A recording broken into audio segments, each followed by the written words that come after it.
All right, and we are on the air. Tonight I am joined with Rat Dot Resistance once again for some coverage of the South Carolina primary, which has already been called a decisive victory for Joe Biden by MSNBC, with 0% of the polls reporting in. This is, in other words, this is going to be an exciting. It's going to be exciting to see how the mental gymnastics are going to work, especially if Bernie Sanders managed to eke this one out, which I don't think he is going to, by the way. No, neither do I. I've looked at the latest polling, and it's not necessarily good for Bernie. I mean, it's better for Bernie than anyone else besides Biden, but yes, it's still not particularly impressive. indeed. So, I think that what will happen is that Biden will win about 30% of the vote. Bernie Sanders will win about 24% of the vote. And then Steyer, who's doing very well in polling, will collapse when it comes to an actual election, as he has done in every single race when he's been polling somewhat decently. Like Steyer was polling at 6% in Iowa. That dropped to 0.5% on election day. Steyer was polling at 5% in New Hampshire. That dropped to 3.6% on election day. Steyer was polling at 14% in Nevada. That dropped to 2.6% on election day. So consistently, Steyer has been the most underperforming candidate in this race so far, which is unsurprising. He's just a billionaire who bought himself the airwaves. Yeah, it's like Bloomberg, really. Mm-hmm. Steyer is just Bloomberg, but he has better press with Bernie supporters for some reason. Yeah, it's. I think it's all because of the stand moment that he had. Yeah, where also when there was that cross moment with Warren, and then Steyer just popped in like, "Hey, Bernie, how you doing?" Say hi.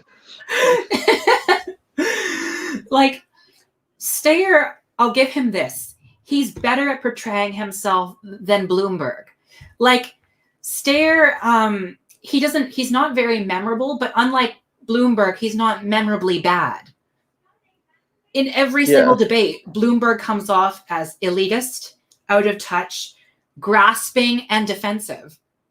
On the other hand, the worst thing that has ever happened to Steyer in a debate is one time he let slip that he had invested in private prisons. Yes.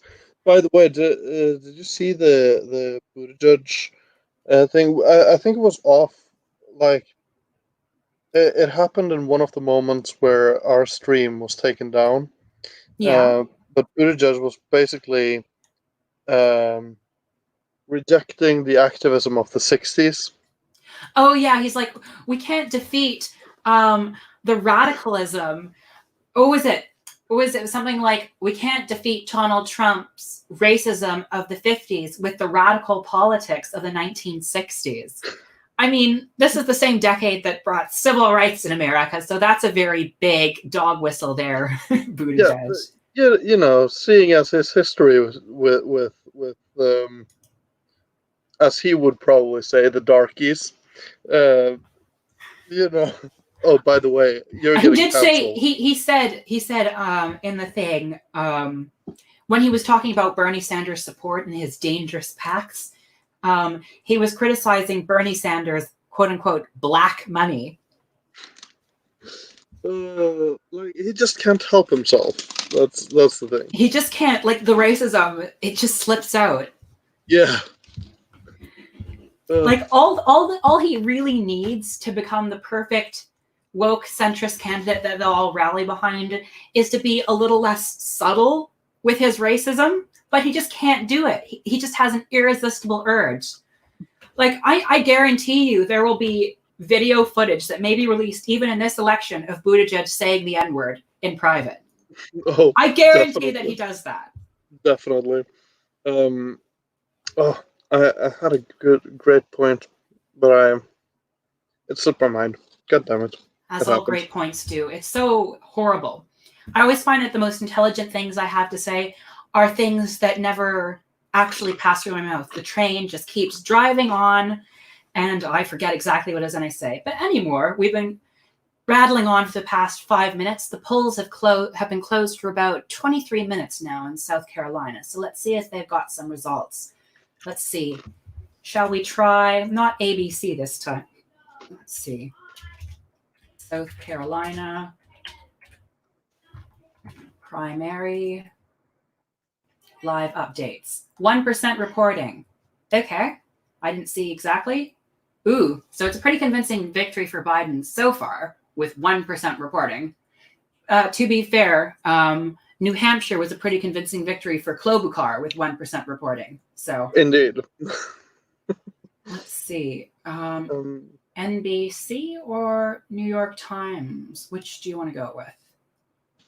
Let's go with New York Times. That's the one we've been using so far, I think.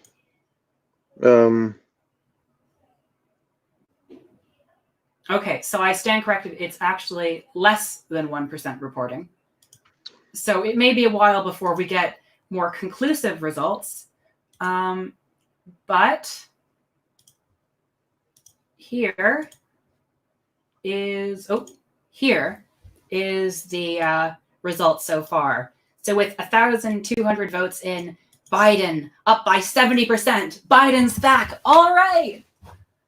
And Stair in second place with 200 votes. Bernie Sanders in a distant fourth. Elizabeth Warren a strong fourth with 2%. Okay, so that's definitely going to change. Yeah, it's none of the urban areas reporting right now. We've just got some of the rural counties. Yeah. So I love that. Okay, so New York Times. As already said, Joseph Biden has won the South Carolina primary. But Biden wins in South Carolina, adding new life to his candidacy. Yeah, he can certainly use some new life. Yeah, you know,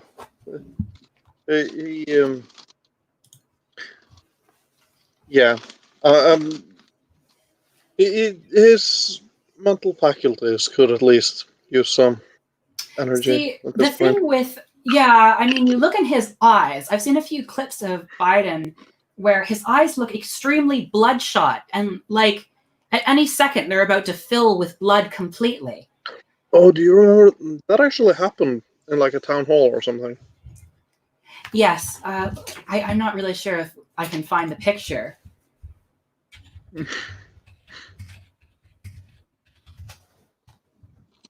No, the CIA has taken down all the pictures of that. It seems Joe Biden's eyes appear to fill with blood during a CNN town hall. So let's see.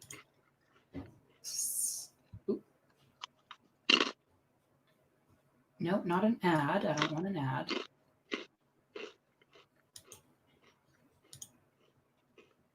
Okay.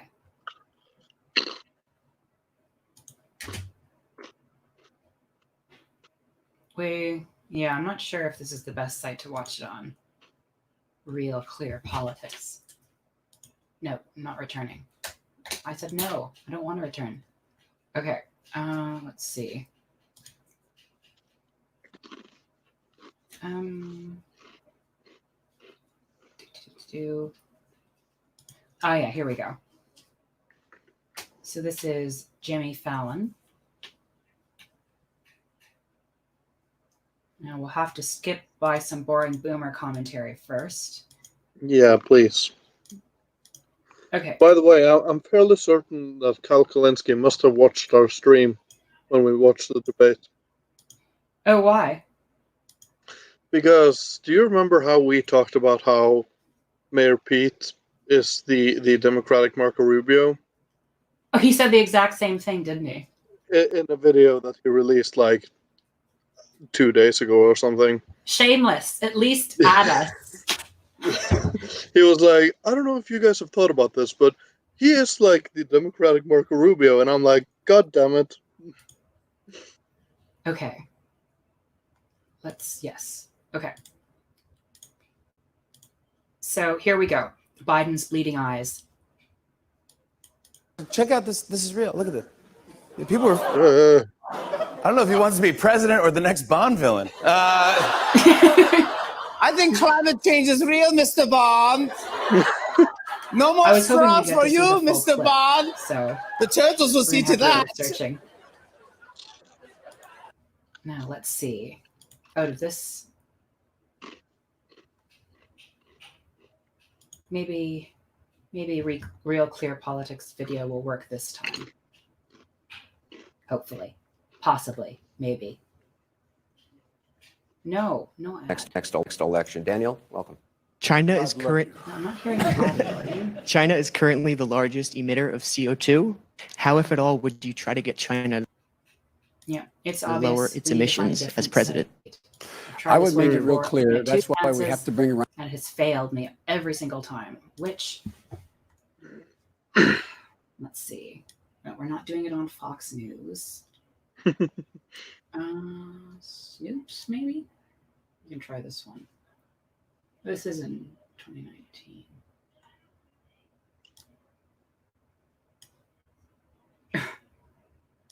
Okay. Where is the video, though? Do we have video footage? Oh, stop. Oh, look. I guess it's here. We've got a clip on Twitter we can watch. Or here we go. This should be good. Oh, also, I just want to point out, in fairness to the governor of Pennsylvania, he's stopped short. Am I the only one not hearing he's moved to regulate and limit some fracking. Stopped short of calling for a statewide Did I forget to share the audio? ban. So just to be clear, you would not call for a ban statewide on fracking or nationwide. You said stop new oil and gas drilling on federal lands. Yes. Okay. And I would also go back and look at what's out there now to determine whether or not it is safe, physically safe. Mm-hmm. As it called earthquakes and the like. That's what I would do. Our next question. There used to be an EPA. And you see the bleeding. You think I'm kidding. kidding. There we It's go. there. But anyway. Just horrific. Yeah. And it's like, it's not that it's that bad. Like, it doesn't really have any implications, but it's really bad optics. Mm-hmm. You don't want a candidate that looks so, like he looks like he's at his grave. Yeah, exactly. And, having that go up against Trump, I don't know. Yeah, I mean, Trump made such hay and such success about Hillary's fainting spells. So imagine if he's going up there against Joe Biden, who's stuttering and eyes are bleeding and who can barely string a coherent thought together.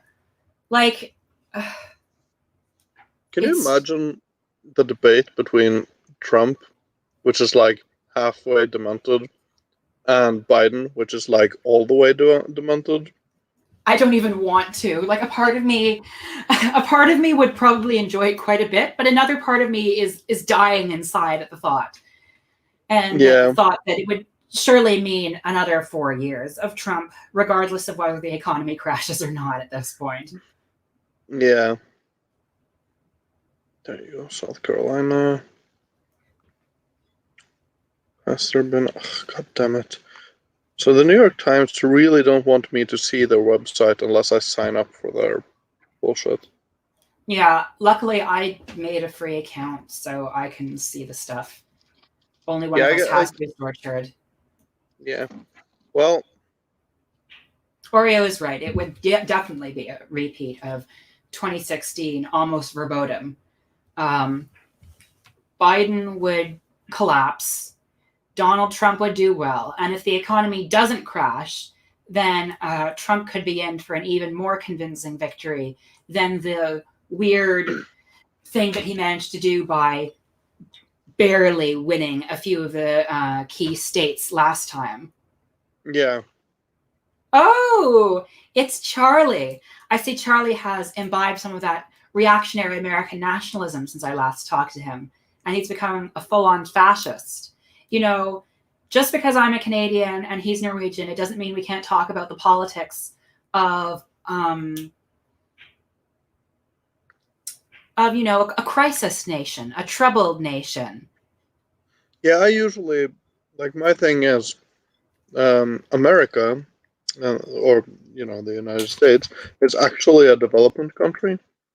It's just that they have fooled people to believe that they're not. I prefer to think of America as a failed state.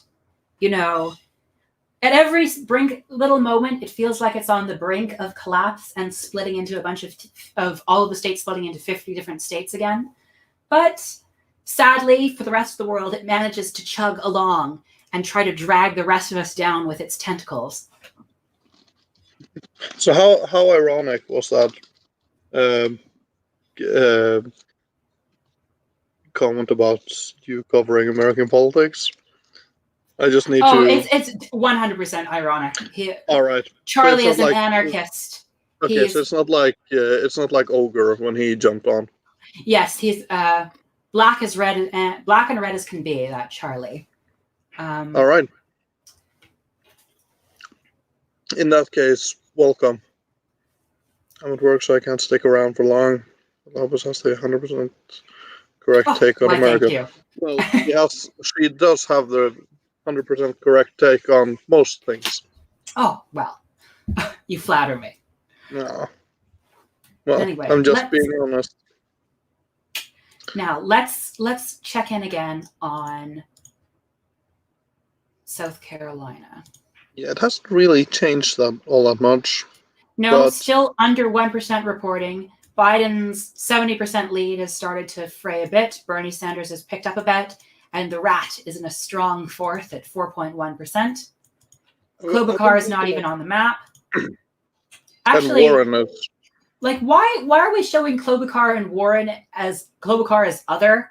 At this point, I don't really understand the significance. Like, why not just put Warren and Klobuchar in with other? They're about the same level of failure here. If not even worse, because these people have been like at the top tier level. Especially Warren. She was at the head of the game at one point. Yeah, she was beating Joe Biden. She was definitely beating Bernie Sanders. She was leading in all the key states that she needed to, but she just couldn't resist backtracking on Medicare for all. Yeah. And it's so strange with Warren. All of her injuries are so self-inflicted. Yeah. Her squabble with Bernie, her backtracking on healthcare, her recent indulgence in selling out to super PACs in order to stay in the race. All of these are things that no one was pressuring her to do. No one wanted her to do them. She chose to do them. And as a result, her support has been in never-ending plunge since Iowa. Indeed. And, she deserves it. To me, she should just, after tonight, she should drop out. And she should come out on stage and she should give like a milquetoast, whatever, apology to Bernie for all the damage she has done. And she should be like, by the way, I'm endorsing him for this one. Please, my supporters, you know that you want the progressive movement to move forward, and I don't see a path to victory because I don't have one. Mm-hmm. But here is what Warren will do. After coming in 5th tonight or something, Warren will go on MSNBC and she will say, well, the only reason I'm not doing better is because of the barriers of sexism that women face in electoral politics. People are just not ready for a woman in the White House. And I face so many attacks from sexist Bernie bros. And there's nothing I can do. The politics of incivility, the male-run politics of incivility are just crushing my campaign. Yeah, that's exactly what she's going to do. And it's going to be cringy. I wonder if she will apologize for claiming Cherokee heritage, as there's a signed petition going around from about 2,000 members of the Cherokee Band who are begging Warren to renounce her claims of Indigenous heritage that she's been fostering her career on for the past 3 decades or so, both in academia and in politics. Yeah. I find it I'm really interested to see what Warren will do. Will she, go along with the principles she says she has as an intersectional feminist and say, I was wrong to appropriate Native identity. I sincerely apologize to the affected communities? Or will she say, this is once again another sexist attack against women of color in politics? You know, people just can't stand about my identity. They just don't understand that my high cheekbones indicate my indigenous heritage. And people refuse to respect that. And I wish I was joking, but Warren has said things like that before. Yeah, I know, and it's so bad. Yeah. But really, I do suspect that South Carolina will be a victory for Biden. And it didn't have to be a victory for Biden. If Biden had finished, say, third in Nevada instead of fourth. But the problem is the other centrist candidates are so toxic to people of color and so much more subtly racist than Joe Biden that they've, you know, if you are a moderate person of color, basically Biden is your only choice. And that managed to salvage him enough in Iowa that he looked like the clear second choice to Bernie Sanders. Now, Biden has a lot of support among Black people, especially older Black people who remember the Obama administration very fondly. And, you know, they're not entirely wrong to have the feelings that they do. I mean, it was impressive in a country as racist as America for Obama to be the first Black president. However much I despise his policy on drone strikes and a bunch of other things, Wall Street bailouts, yada, yada, yada. But all I'm saying is that Joe Biden has a certain base of support that he can draw on, unlike in South Carolina, unlike, say, Pete Buttigieg. And coming in second in Nevada certainly bolstered his brand when in Iowa he came fourth, and in New Hampshire he came a dismal fifth and didn't even get any delegates.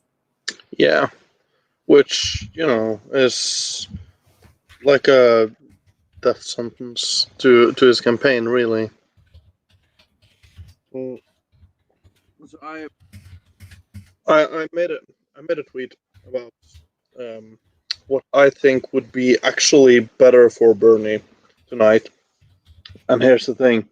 I honestly believe that it is a good thing that Biden is winning South Carolina tonight. Because here's the thing. If Biden were to get crushed tonight, he would possibly drop out before Tuesday.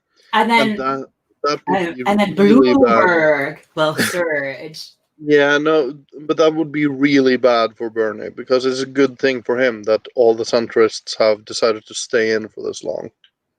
I only wish that Kamala was still in the race and Beto, but, you know, I don't really, but just in order to flip the centrist vote. I remember when there was, I think, this centrist podcaster, and she had this podcast about back in September where she's like, well, Bernie is basically finished. All college age voters are going to Warren, you know, and all young people are going to Beto. Yes. I don't know if you. No, you probably don't. I'm going to assume that you do not watch Sticks Hexenhammer. No, definitely not. I mean, isn't he basically like a racist ANCAP? It's weird to explain him, really. He's. I don't know how to explain him.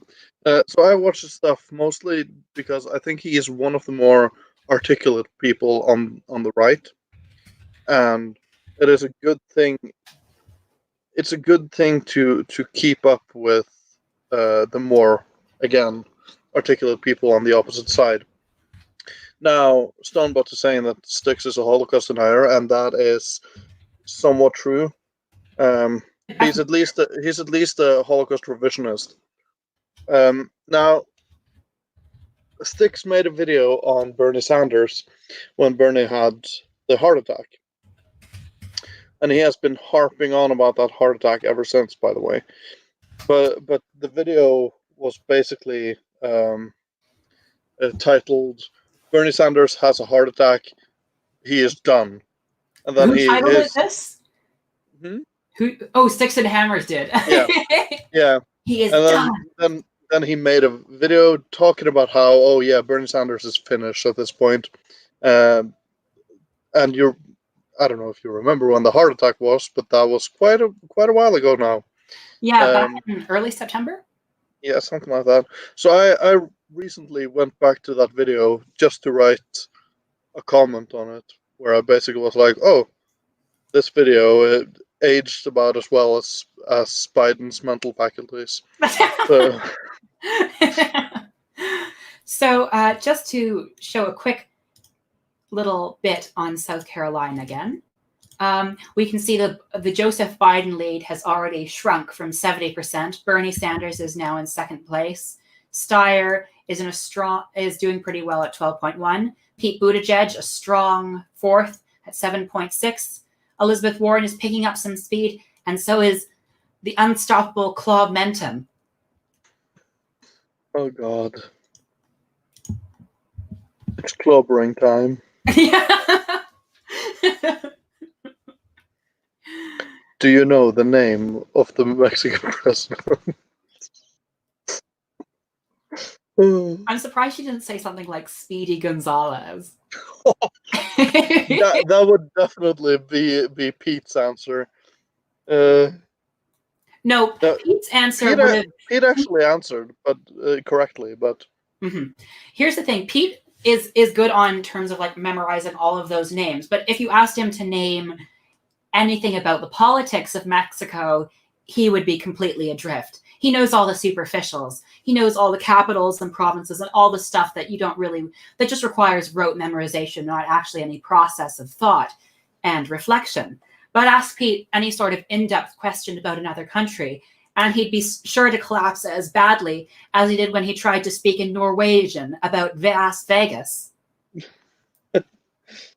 What happens on Vegas lies there. I wonder how much of some of the other bilingual the languages he's supposed to speak. How fluent is he in them really? Like, okay, so here's the thing. I assume that he is at least trilingual. That he probably knows how to speak English and 2 other languages, probably French and 1 more. But that's the other ones are like. Okay, so I had 5 years of Spanish when I was he possibly knows Spanish, but I had 5 years of Spanish when I was in high school, or before high school and on in high school. I cannot speak Spanish, and people saying like, "Oh, Pete knows how to speak Norwegian," would be like me saying, "Oh yeah, I know how to speak Spanish. I can count. I'm so fluent." Yes, in some ways, I actually know. Let's see, how many languages is he supposed to know?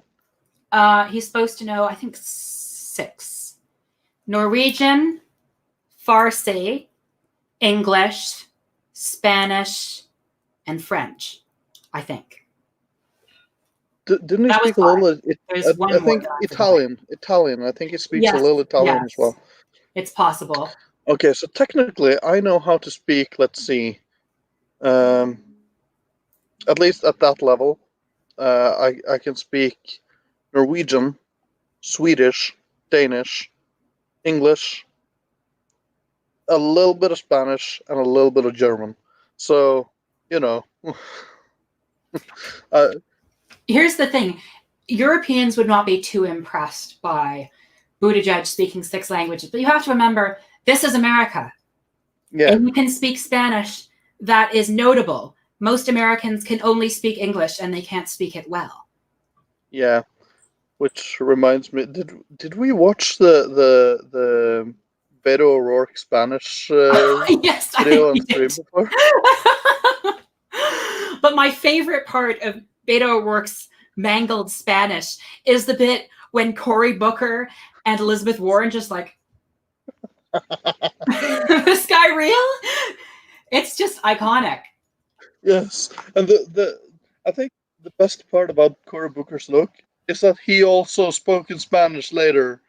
It's Yeah, but I think the thing with Cory Booker is that he actually can speak Spanish, Yes. whereas Beto very much cannot. Man. Beto's political career has been quite interesting to watch. He started off as a pretty successful Senate candidate against Ted Cruz. Yeah. Started off actually polling pretty well in the general election, but then with bizarre stunts like his terrible mangled Spanish on the debate stage and the awful bit where he streamed his dentures being cleared in an attempt to seem relatable to the youth. And I'm like, you're trying to seem relatable by doing something that people can't afford. This is horrible.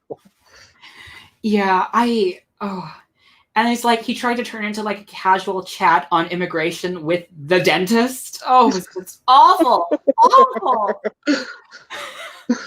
Oh man, things like that. Pete, we're getting a question from Stone Butt. Who is more fake, Pete or Beto? Pete, definitely. Beto at least had the decency to drop out when he realized his campaign was floundering. And also, okay, so Beto is cringe and super fake and all that stuff. But here's the thing: I feel like he was at least there was something genuine about his trying and failing, whereas Pete is just seething with like this horrible fake Obama thing. Yeah, have you noticed how he started to imitate Obama's patois in order to seem more presidential for the Americans? He's really trying hard to seem like the next Obama, and it's so cringe. Cringe. I feel like just any white guy trying to be the next Obama is inevitably going to fail because Obama's victory represented such a quintessential moment. Like, I'm sorry, but Buttigieg does not represent that moment to the queer community at all. He is he's an embarrassment. Okay, so the thing is, Beto O'Rourke, he could have tried to run for the Senate again instead of trying for the presidential bid, but he didn't want to. I'm trying to find what seat he could have tried to grab, and he would probably be successful. But since he didn't do that, the Republicans are probably going to hold on to that seat. And Stomba is saying, is there a politician more fake than Pete? I have two answers. The first is what's his name? Marco Rubio. Yeah, Pete is basically the Democrats' Marco Rubio, but I think Marco Rubio was a bit worse because at least Buttigieg has not malfunctioned on the debate stage and just repeated talking point after talking point. Well, he kind of did in the last debate, but no one pointed it out. Where? Well, he was trying to. Let's see. I think the second most fake politician would be Lindsey Graham, because he was so outraged about Donald Trump back in 2015. And here he is licking the boot and kissing the ring here today. And of course, you could probably throw in both the heads of the Senate, what's his face? Mitch McConnell, turtle face, and the Queen of Sass, Nancy Pelosi. Oh, the horizontal clap woman. Yeah, everyone is like, oh my God, she was being so sassy. But then Pelosi is like, no, I was clapping sincerely. I was really happy when Donald Trump said that socialism would never come to America. Yeah, and then she did the whole tearing the paper. And that's something she has on Bernie. Bernie is never tearing paper. No. Like, the thing I hate most about Nancy Pelosi is that she can do the most minuscule things and liberals will lose their mind for her. Like, literally, not even the bare minimum.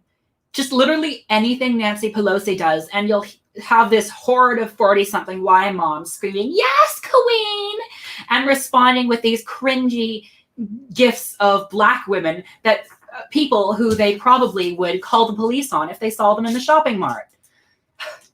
It's just, it's so embarrassing. It's so embarrassing. So here's the moment where Pete malfunctioned. Notice how he oh wait, did I? You haven't turned it on yet. Yeah, I don't think I shared audio.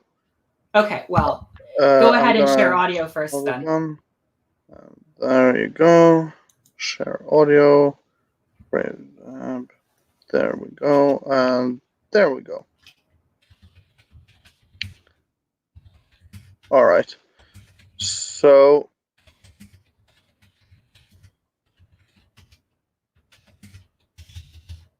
let's see. Because if you listen to what Pete is saying, he is starting to go on about this we're not in the Cold War kind of line. But no one is pointing out that he is literally trying to get that point in so many times for such a short time. Yeah, I feel like Pete in particular is the biggest candidate who has defined himself in opposition to Bernie. Like, honestly, Biden's success, or relative success, in the last debate is that he and Klobuchar both tried to present visions, whereas Pete just defined himself as like, I am not Bernie Sanders. We need to make sure the tent is big enough. That was basically his whole line, constantly moaning on about how the tent isn't big enough, blah, blah, blah, blah, and no real substance. And that's the big problem with him. But anyway, without further ado, the malfunctioning Pete Buttigieg. In terms of Cuba, that Cuba made progress on education. Yes, I think. Really? Really? Yes, because there's no comparing those two What Barack Obama said is they made great progress on education and healthcare. That was Barack Obama. Excuse me. Occasionally, it might be. Let's see. I think it's fair at least to be honest about American foreign policy, and that includes the fact that America has overthrown governments all over the world, in Chile, in Guatemala, in Iran, and when dictatorships, whether it is the Chinese or the Cubans, do something good, you acknowledge that. But you don't have trade love letters with them. This is 2020. We can't be reliving the Cold War. Oh my God. He was abroad. He was in a town meeting. He did not in any way suggest that there was anything positive about the Cuban. We can skip I mean, he definitely did. Yeah. I have condemned authoritarianism, whether it is the people in Saudi Arabia that the United States government has loved for years, Cuba, Nicaragua. Authoritarianism of any stripe is bad. But that is different than saying that governments occasionally do things that are good. Look, that's what Barack Obama said. The only way we're going to restore America. Oh, God damn it. So I am positive that he, that he says that like multiple times, like right after each other at some point. So yeah, nobody, Biden, let me tell you something. I mean, honestly, Biden is like someone who he comes off as more harmless because of his dementia. But honestly, he's not really someone I'd want to be face to face with. I don't know. I get kind of creepy uncle at Christmas vibes from him. Yes, that's definitely. Did you ever see the Biden.info? No, I didn't. What is it? Oh, okay. No, wait. Is it Joe? Wait, it's the. I have it pinned on my Twitter. I'm gonna go find it. Mm-hmm. But while you go find it, I just want to make a comment about, ideas like Pete's about how we need to broaden the tent on the left and how we need to make sure that the tent is broad enough. What people never seem to realize about these broad tent ideas is that eventually, when you start to include people like racists, like billionaires, like violent police officers into the fold, what you're actually doing is shrinking the tent for everyone else. You are excluding people of color who have been brutalized by these people. You are excluding the working class who has been exploited by these billionaires. And you're definitely excluding queer people if you include homophobes. This constant nonsense about broadening the tent is really vapor. What it really is an attempt to turn the Democratic Party and all parties into vehicles of vapid, centrist establishmentarianism, which only serves the interests of the elite. Yes. Oh, let's see. Okay. Have you shared the audio? Or is it just a screenshot? It's just a website. Okay. So, yeah. Uncle Joe is back. Uncle Joe, is that a reference to Stalinism, Biden? All right. So Uncle Joe is back and ready to take a hands-on approach to America's problems. Joe Biden has a good feel for the American people and knows exactly what they really want deep down. He's happy to open up and reveal himself to voters and give a pounding to anybody who gets in his way. Reveal himself to voters. And then we have this little thing. Oh, no, thank you. That's just the hairy legs kind of thing. Yeah, like, ooh. I like how the mom is like, Biden, what are you doing? Let's see. Like, oh, yeah. Biden, as soon as there's a woman alone in a room with them, Biden just, or especially a young girl, Biden just can't seem to resist creeping on them and sniffing them and touching them and getting uncomfortably close. It just seems like it's a compulsion of his. Yeah. I promise you, the president has a big stick.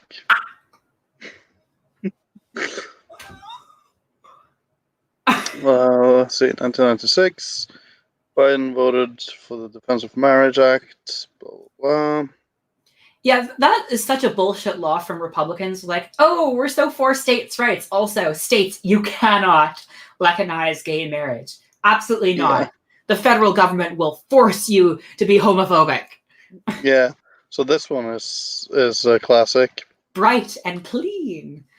Yeah, there's never been any bright and clean African Americans. What the heck is with that? Like, it's such racially coded language. So obvious. Yeah. Oh, this one's so bad. Oh, no. Oh. Look at those wandering hands. Let's see. Oh, yeah, there's another one.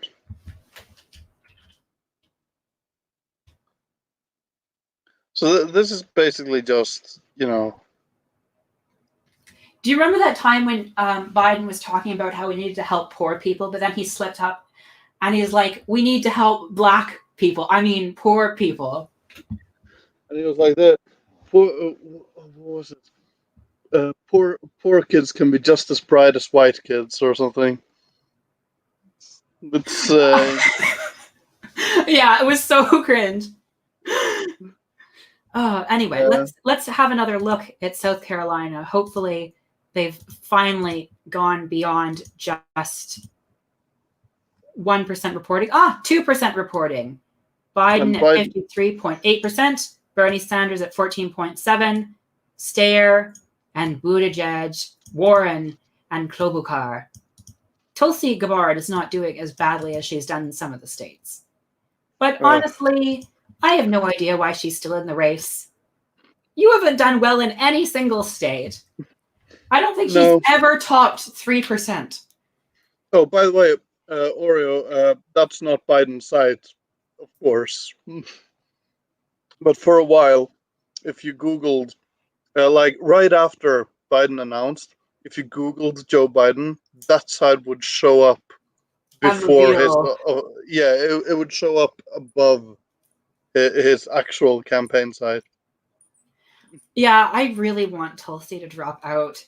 who is she appealing to but people who voted Bernie in the last election? She doesn't really add much to the debate. It would be different if she was polling well enough to be, say, getting delegates, but she's not. She's just draining support that could go to Bernie Sanders. At this point, she's polling so low that she can't be in the debates. The media isn't covering her anymore because she's polling too low. She doesn't get any delegates. So at this point, and you guys could cancel me if you want to, I like Tulsi. But I also see that she should drop out for the good of all of us. Mm-hmm. Sometimes, I wonder, has she just gone so far into the red-brown fringe that she is kind of deliberately staying in and sucking up support that could be going over to Bernie? I don't know. Lately, Tulsi Gabbard has done some very questionable things. There was that campaign to let the genocidal Prime Minister of India visit the United States that ran. I think she's been a friend of Modi for quite a while. Yes, and very fond of his little movement in India. And then there was voting present on Trump's impeachment. Granted, I think the impeachment trial was kind of a waste of time for the Democrats. And honestly, why did the House vote when they did? Why not extend the impeachment trial up into the election? If you get Trump impeached so soon before the election, it will energize Republican voters. If you wait a bit, if you draw out the evidence, if you draw out all this, the witnesses that you need, what happens is that Trump gets tons and tons of negative press, and the question still looks to be up in the air. Yeah, and that too, it bugs me so much because even though I agree when people say that, the Republicans that voted against having more witnesses, they're fucking traitors to the country. And I agree with that. But here's the thing. The Democrats could have called for those witnesses when it was still in the House. Because there they have the majority. They could have done that. So instead, they chose to rush the thing through and hand the gavel over to Mitch McConnell. And of course, he's not going to help out. He's not going to want Donald Trump impeached if it's the last thing he can do. And so they just completely played into the Republican Party's hands for absolutely no reason. Yeah. And that's the thing. After he got impeached in the House, Nancy Pelosi should have just sat on the article. She shouldn't have sent them over. So that's my take on it. I honestly think that they should have saved the actual impeaching for after the election, because impeachment has only energized the Republicans, because they're always like, fake news, impeachment, blah, blah, blah. Meanwhile, if it looks like the president is about to be impeached at any moment, there is still that uncertainty over the charges. And that will encourage the media to continue keeping focus on the issue. Well, Stonebutt says the Democrats are the worst politicians. I disagree. I feel like the Democrats are very capable politicians at what they are supposed to do, which is serve as the gatekeepers of the left and make sure that no left-wing energy is allowed into American politics, and that American politics is completely beholden to elite interests. They exist as a party to capitulate to the Republicans, and as a party, they are very good at doing that. They're very good at looking incompetent because that is their job. Yeah, that is their purpose in the system. I think Cenk Uygur actually used to say that the Democrats are elected in order to be weak, whereas the Republicans are elected in order to be strong. Yes. So the donor class wants the Democrats to stay in a position where they can be weak and bend over to the Republicans' policies. So they are very much very effective puppets in that way. Yeah, they're supposed to be weak and submissive and completely beholden to Republican interests.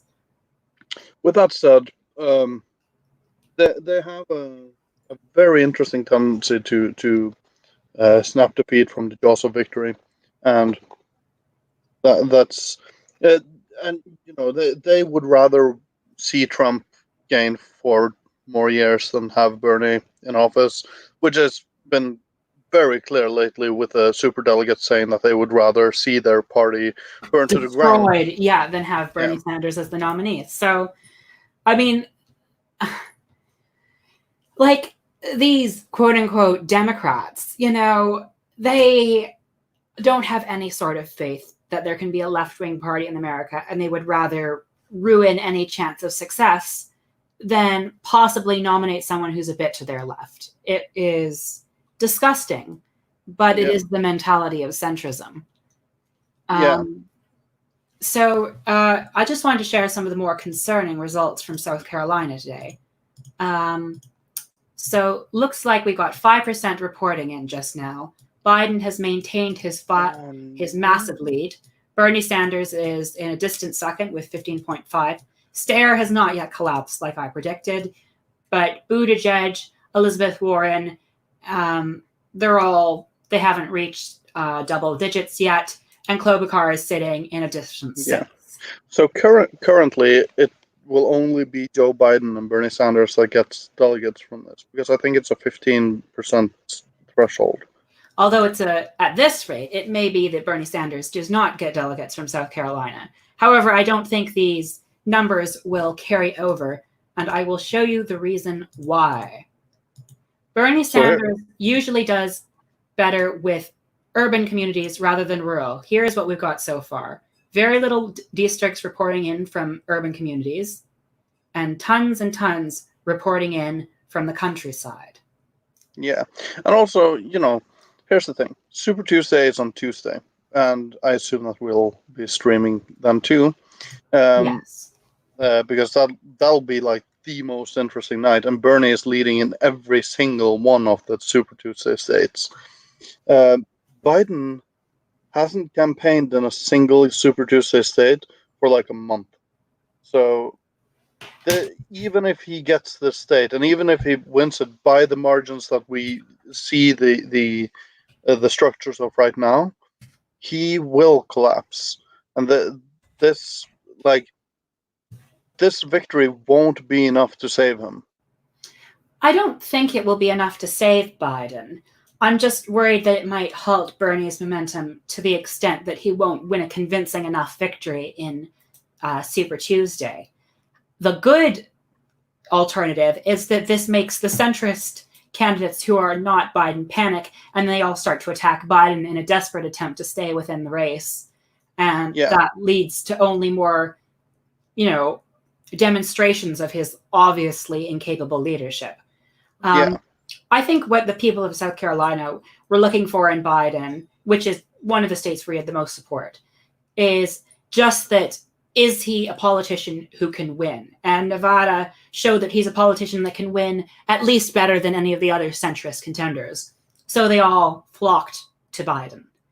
Now, it will be interesting to see when we get a bit more than 5%, if this lead continues. Because I remember polling at 5% in New Hampshire, Klobuchar had 28% of the vote or something like that. And at the end of the night, she finished at 19. So I do think this will be a convincing victory for Joe Biden. It's just a matter of how convincing it is exactly. Yeah. So I thought we should revisit this moment.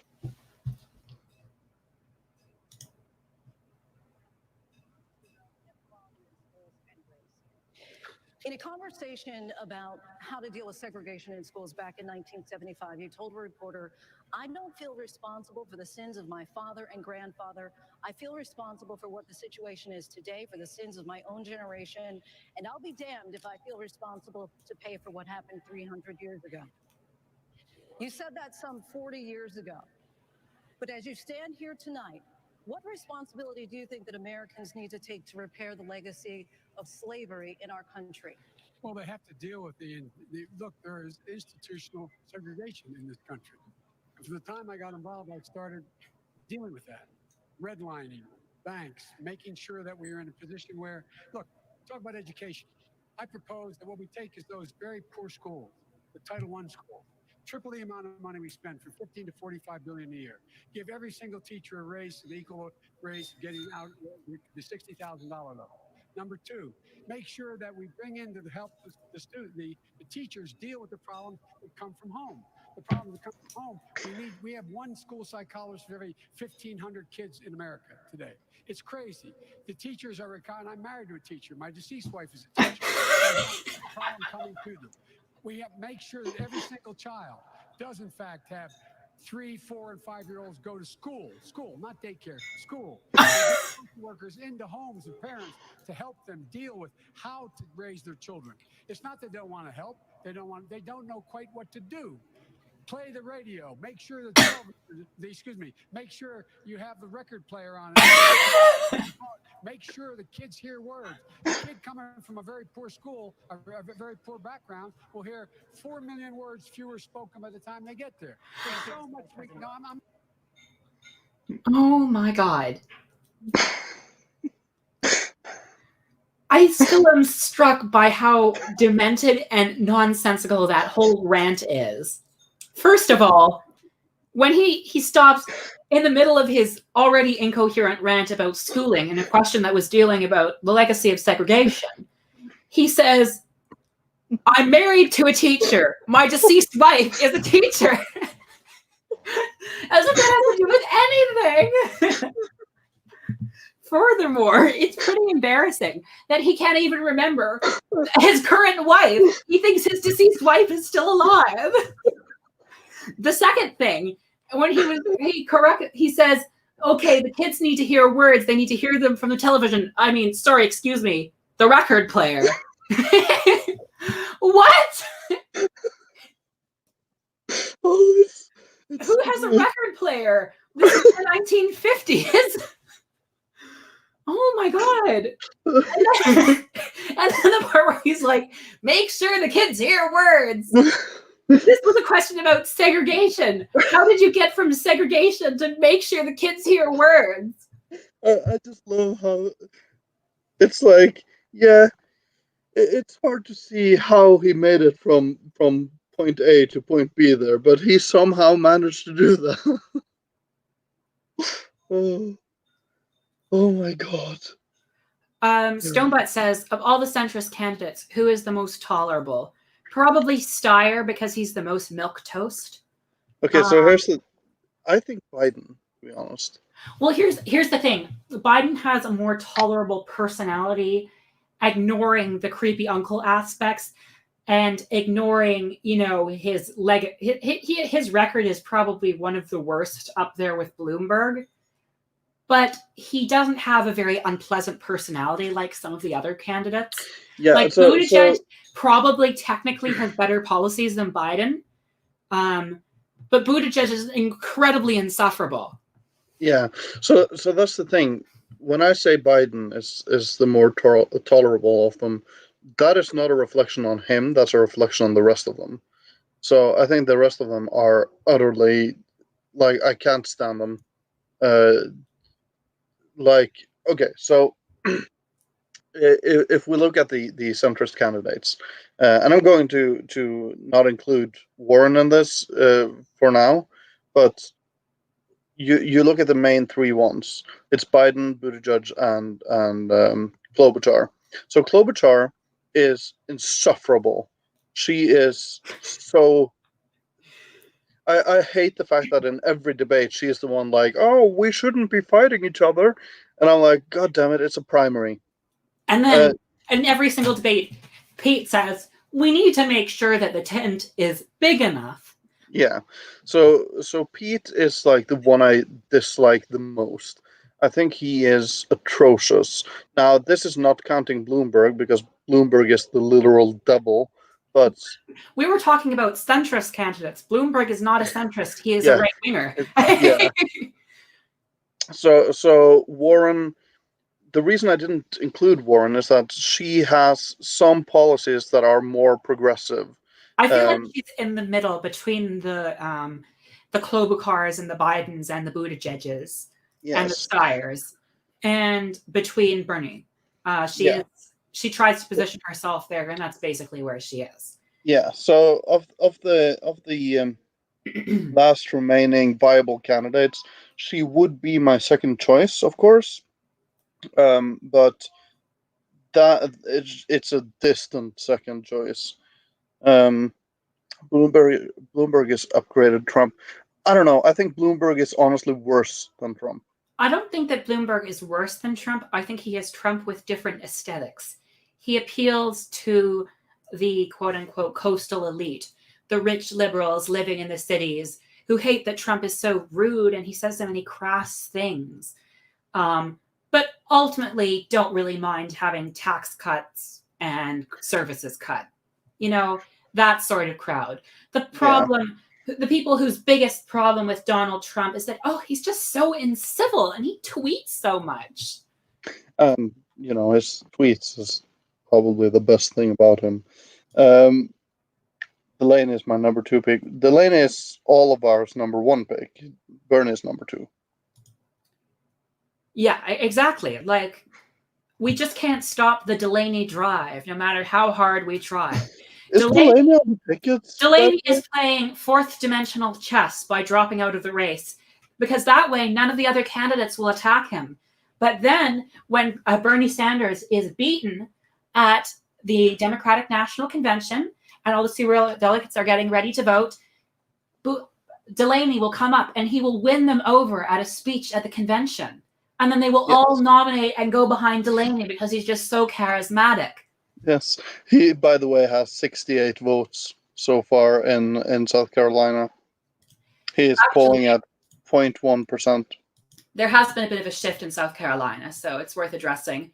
Biden has declined about 1% because he was down from 53.8 to 52.9. Bernie Sanders has risen about 2 points, and Steyer has declined.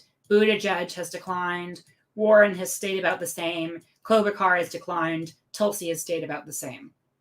Yeah. And Michael Bennet is at 0.1 as well.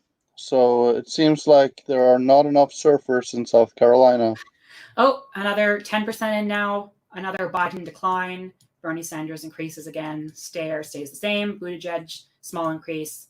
Warren, small increase. Yeah. I think at this point it's pretty clear that Biden will be the winner. I mean, I always thought that he would be the winner, so it's not really much of a shock. But I didn't think it would look this bad, though. Yeah, it's looking pretty bad about 10% in. I was thinking more that Biden would get about 30%, Bernie would get about 20-ish%, and then, the rest would sort themselves out in the single digits. Yeah, Bennett has already dropped out. The only candidate remains that is polling irrelevantly at this point is Tulsi. For some reason, he wants to stay in. Of all the ones that are polling at 1%, Tulsi is the only one who's decided she wants to stick it through to the end. Yeah. As a person who likes her, it bugs me. Updates.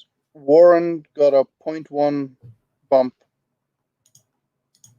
Seems like South Carolina updates are coming quite quickly now. Yeah. Interesting that they're able to get them so through quickly. Yes, you're right. Warren did get a bump. If Bernie can get that Biden lead as small as possible, that's a win for Bernie. Of course. Yeah. Yeah, I think at this point it's no contention that Biden's lead will be somewhere in. I think this will be Biden's Nevada. I think he will do quite well here. Yeah. The question is, of course, how well. I'm hoping it will be under 40%. It may end up being more or less than that. Now, the thing that may have really helped Biden in this state is early voting. Many people voted before they saw how disastrous Joe Biden performed in Iowa, New Hampshire, Nevada, and on the debate stage. So that would have been a contributing factor to his strength in South Carolina, so that's very known for its early voting. But I think really mainly it is the older Black vote is very, very heavily in favor of Biden. Yeah. Which, so we mocked those kids who were saying that Biden is back, but Biden is back, all right. And we were just too blind to see it. We were indeed. I'm going to find that clip. Definitely. We have to show everyone the glorious Biden propaganda. I mean, his name is literally Uncle Joe, right? Yes, Fancy Uncle Joseph. Uh, I mean, I have to say, though, although I am very partial to Delaney, Joe Biden is a close second because I really want him to continue the legacy of Obamuanism in America. Like, Obama was, I think, to me, I always hold Obama to be a very personal icon of how much a Marxist can achieve in America. And I feel like Biden would continue that legacy. I mean, he, every bone, every word I hear from Biden screams radical. Left Twitter is sleeping on this candidate. Yes. We haven't given him enough credit. Mm-hmm. In fact, there's been a bit of a Biden blackout.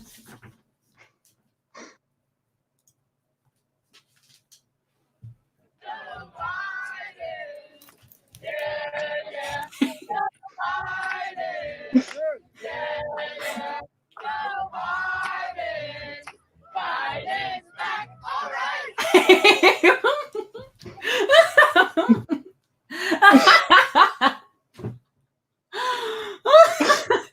Did you see how some of them were doing the little Pete dance as well? Yeah. I wonder how his high hopes are doing in South Carolina. Yeah. Oh, Betty. Yeah. I want. Well, don't worry. With Joe Biden's healthcare plan, death is what you may surely soon receive. No, he's going to cure cancer. There's no need to expand healthcare in America. They only need to protect Obamacare. They already did it right the first time. So everyone who's dying and uninsured and paying hundreds of thousands of dollars and getting ignored and dealing with all these premiums and deductibles, well, I'm sorry, is Obamacare not good enough for you? Are you a racist? Yeah. I don't know. I feel like this was the expected result in South Carolina all along, so I'm not too surprised. I was just hoping it would be a bit less dramatic. Yeah. So we are in here with 12% now reporting in South Carolina, and Biden has declined once again from 52.9 to 51.9. Bernie Sanders has increased slightly. Steyer has stayed the same. Buttigieg has increased slightly. Warren has stayed the same. Klobuchar has stayed the same. Yada, yada, yada. You know the deal. Yeah. Murder for all. Joe Biden's ambitious murder for all plan. Yes. That's what his healthcare policy is known as in the Middle East. All right.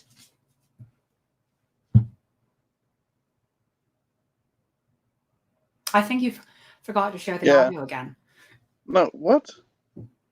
There was no audio. God damn it. It's such a hassle. Like, the thing with Biden that's most disappointing is that he doesn't even favor legalized marijuana. Like, yeah. Like, at this point, at least he's supportive of Cory Booker thought he may have been high when he said it. I do remember that. I feel like that was a bit cringy, but yeah. Actually, if Cory Booker was still in the race, he'd be my pick for most tolerable centrist. I feel like he has probably a lot of good memeable moments, and his politics are not that bad. Yeah. Anyway, go ahead, Biden. If I'm elected president, you're going to see the single most important thing that changes in America is we're going to cure cancer. We're going to cure cancer, guys. Okay, boomer. Actually, that might be a bit generous to Biden's real age. I think isn't he silent generation? I'm not sure. Probably. He's 77 and getting up there. Yeah. Sometimes I feel like Biden is actually a decade older and is lying to everyone about his age.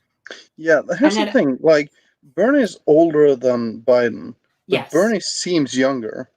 Yeah, well, Bernie Sanders has more energy than Biden. Biden has this sort of placidness about him.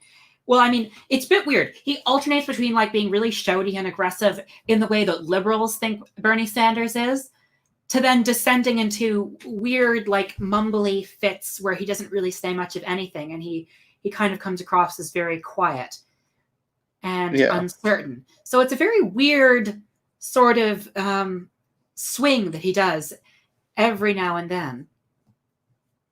Yeah. Oh, let's see. Oh, I got a new follower on Twitter today. Lucky me. Lucky you. I think I'm like at 104 followers. Fuck yeah, I've cracked the triple digits. It's sometimes it's depressing to look at your how many people that are following you on Twitter. Let's see. Biden and Trump are both younger than Bernie, but Bernie's brain isn't melting. Indeed. Can I ask you a personal question here on the stream? Oh, sure. How did you get 5,487 followers on Twitter? Following a lot of people obsessively every night, and posting 4 tweets every day. All right. So that's what I'm going to do then. Also retweet your most loyal followers to build, the brand. Nice. So for anyone in chat that was wondering about the same thing. I did not hear about that. Reminds me of Trump's take that solving the Israel-Palestine conflict would be easy. Oh yeah. I forget how awful Trump is on foreign policy sometimes. Like, as bad as Trump is domestically, I think his foreign policy is probably even worse. Like, do you remember the bit where he was like, we need to bomb ISIS's families? It's not enough to bomb ISIS. We need to go after the families. He was very clear about this. Like, literally advocating for war crimes on national TV, and it won him the presidency. So on the other side, and a lot of people are going to dunk on me for this because I'm going to praise Donald Trump for something right now. It looks like the Afghanistan war is maybe actually coming to an end. I have to say I disagree, but you can state your points. Okay. They just struck a deal with the Taliban today. Yeah, in about exchange pulling for out so they are talking about pulling all the forces out. So I am not celebrating until the forces are actually out. Because, presidents have done this for a while now. Yeah. Like, here's the thing. This will happen, then they'll maybe remove a few troops, but some will be maintained to just ensure the stability of the peace. And Afghanistan, then there will be some sort of terrorist attack. America will be like, oh no, Afghanistan needs us. And then they'll send in another 10,000. Yeah. That's the way these things always go. Yeah. So it's a tepid sort of like, well, if you're actually going through with this, then good on you kind of thing for me. I think it's like give credit where credit's due. Yeah, so, I feel like sometimes like that about North Korea. The liberal media castigated him for negotiating with Kim Jong-un, but honestly, I'd rather he negotiate with Kim Jong-un than bring fire and fury, the likes of which the world has never seen before, like he originally promised to do. I mean, that just made him sound like a cliche supervillain. Did you? Oh man, I don't know if you saw the Rachel Maddow coverage of the North Korea thing. No, I didn't. Okay, so Rachel Maddow, for anyone that doesn't know, she is the queen of Russiagate. It has basically been her thing for the last 3 years. And when Donald Trump was working his way to peace negotiations with North Korea, she was doing a segment where she was like, yeah, and if you look at North Korea, and then you look at who they're bordering, and then all the way at the top here, you see a teeny tiny border with Russia.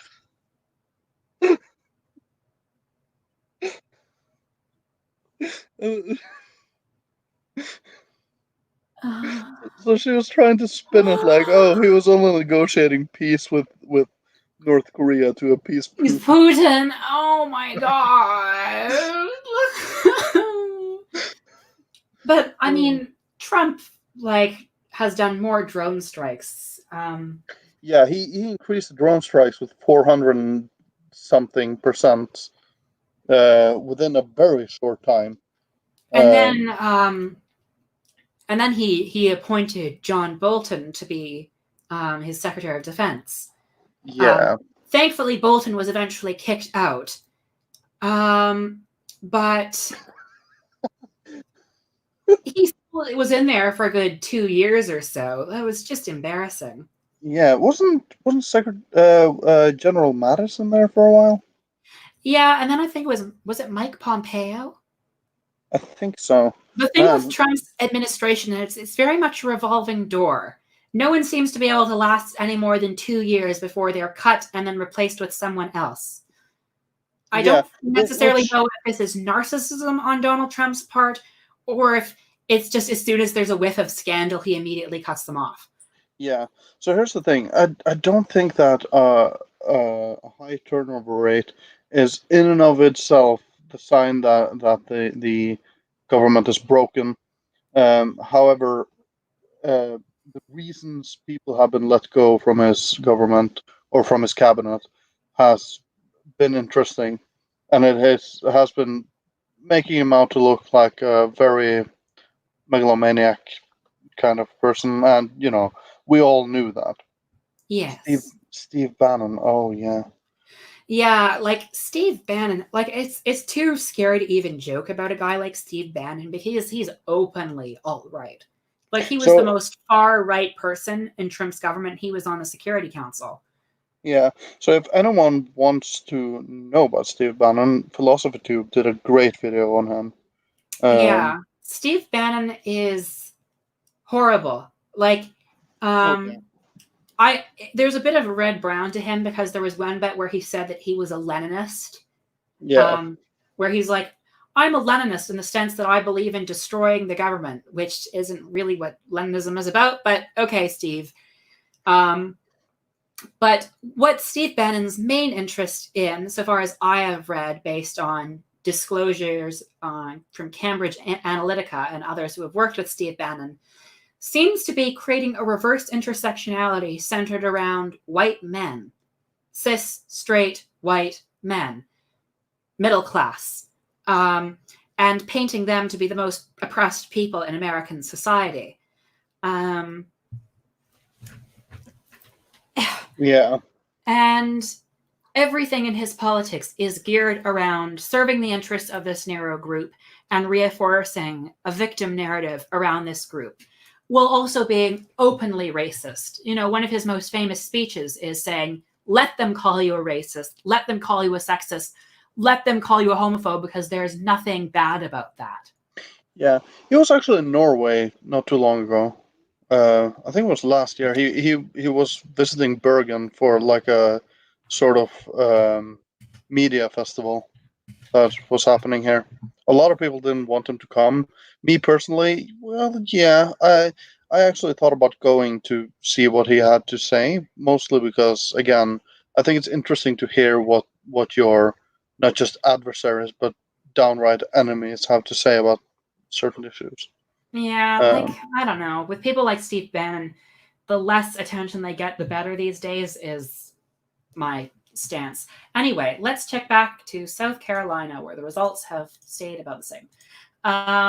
With now 25% in, we have 51.6% for Biden, 17.9% for Bernie, 12% for Steyer, Buttigieg 7.4%, 6.3% for Warren, 3.2% for Klobuchar, and 1% for Tulsi Gabbard.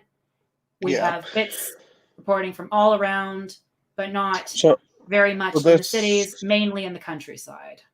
So this means that Bernie is actually, since the last time I looked at it, Bernie has lost 0.1%. He was at 18 when I checked in. Oh, new updates, and Biden is gaining even more ground. Yeah, it seems like, as I said, this will be Biden's Nevada.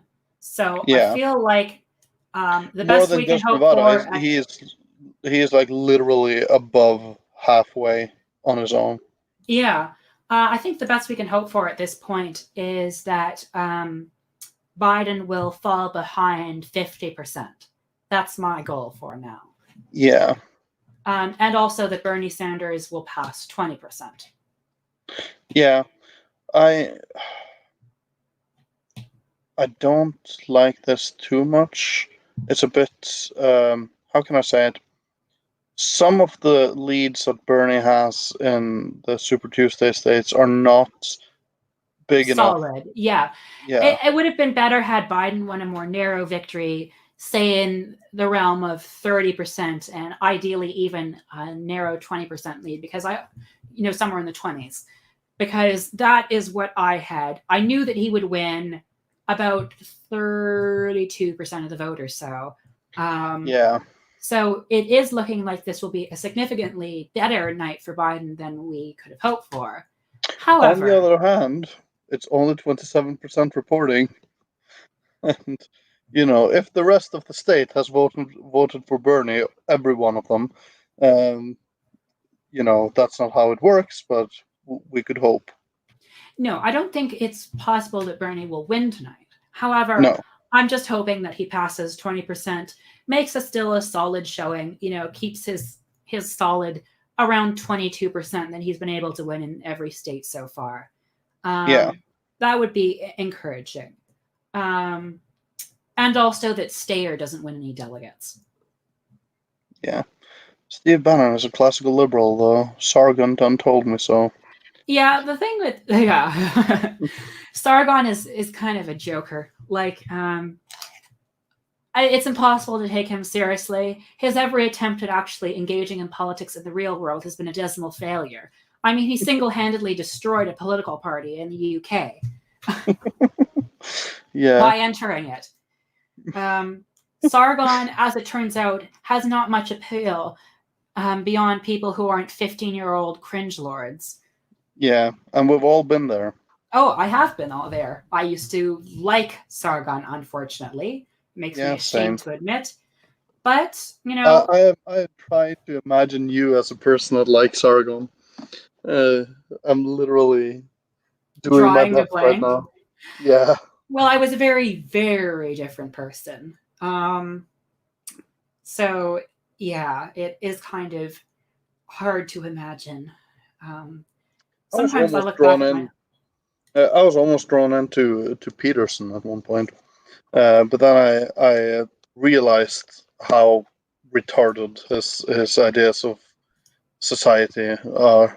So yeah, I mean, obviously, like we shouldn't use that sort of stuff, that sort of language. But sorry, it's fine. But everybody slips up. But yeah, Peterson is very, very messed up. Like, you look at Peterson, and I mean, he's basically in a psych ward right now, dealing with the side effects of his horrible diet and his drug addiction. And I feel very sorry for him, but there is a grim sort of irony in a guy who said, clean your room before you talk about politics, having his complete personal life destroyed because he talked about politics. Yeah. Like, on a personal level, he's probably a nice enough person, whatever. I don't enjoy when people are, struggling in that sense. And that goes for him as well. I wish him all the best in the world, but I do wish that he would stay out of the public eye. Yeah, I mean, for his own benefit, I feel like he needs some space to heal from his addictions. So Tiglin says, release Chelsea Manning. Agree 100%. Chelsea Manning must be freed. Yes. And whistleblowers in general deserve far more protection under the law than they currently get. They're doing us a service, and we shouldn't stop treating them like public enemy number one because they did the crime of reporting on the activities of, the most evil wings of the state. And that's the thing. That's another reason why I believe Bernie would be a significantly better president than anyone else running right now.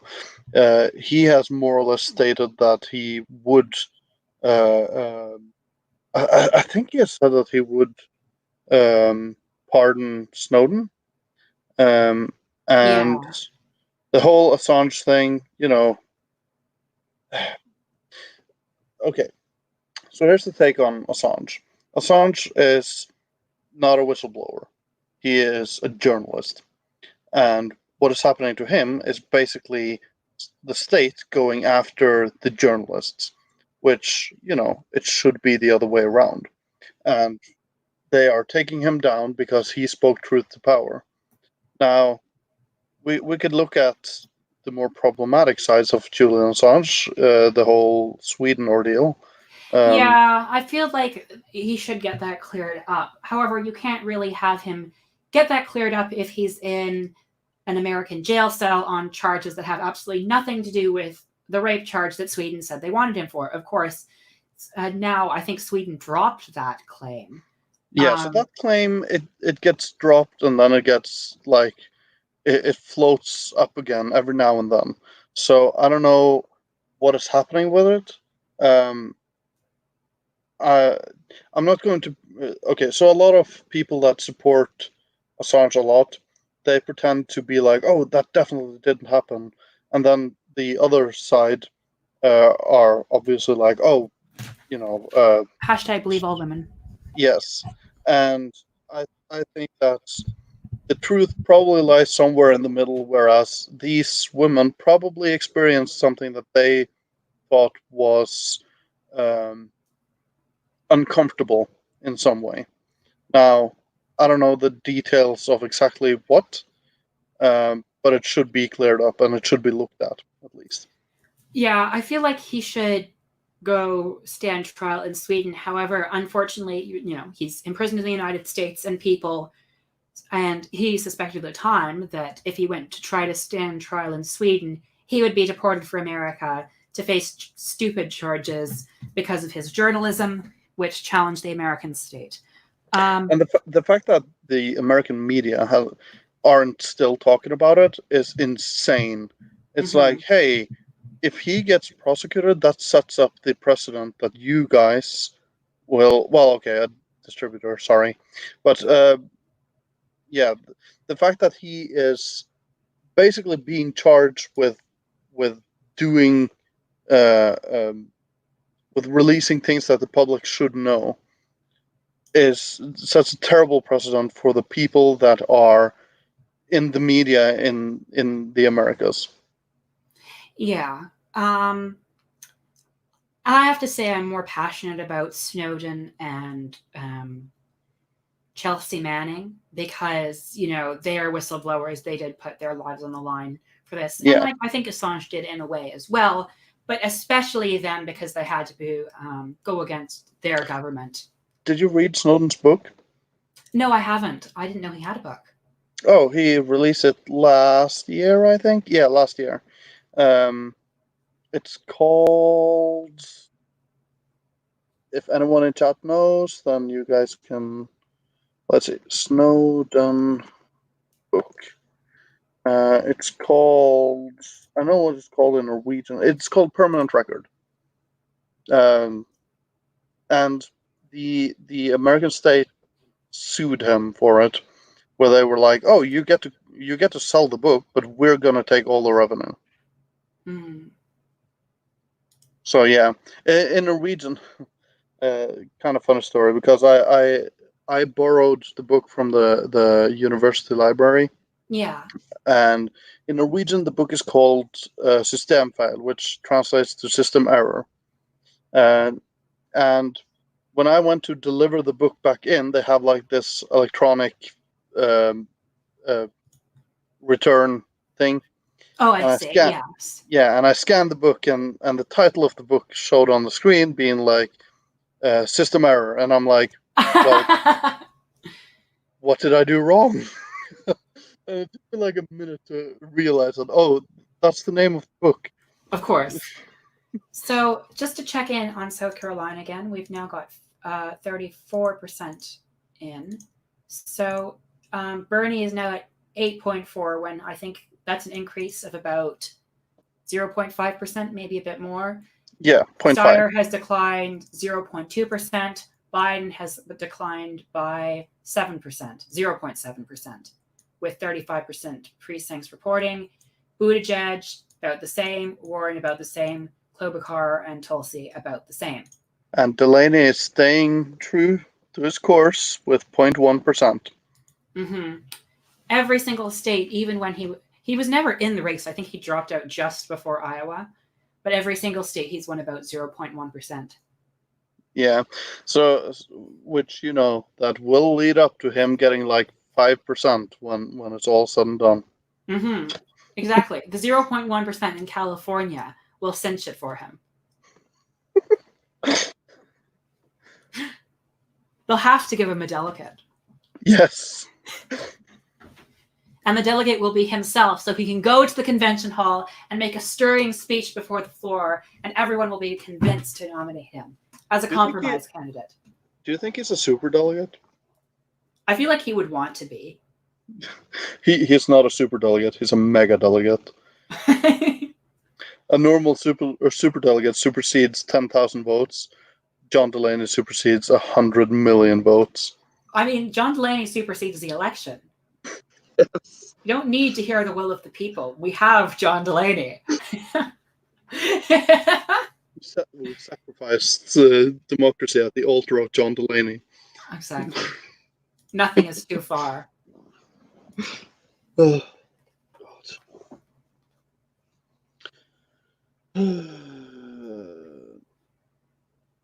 Let's see. What else can we assess from South Carolina? Oh, Biden has declined further back to 50.6%. That's good. Oh. Yeah. And Bernie is at 18.6. Okay, so just so everyone else can see it, there we go. This is the sort of trend we are hoping for with now 39% reporting. Don't you just love these regular ones, unlike the horrible caucuses that drag on forever and ever and ever, and also result in barely anyone, until it results in the results not being ready until like 3 or 4 days after the election. And I then just love these wins. ones with. I love these beautiful, beautiful, proper caucuses, with paper.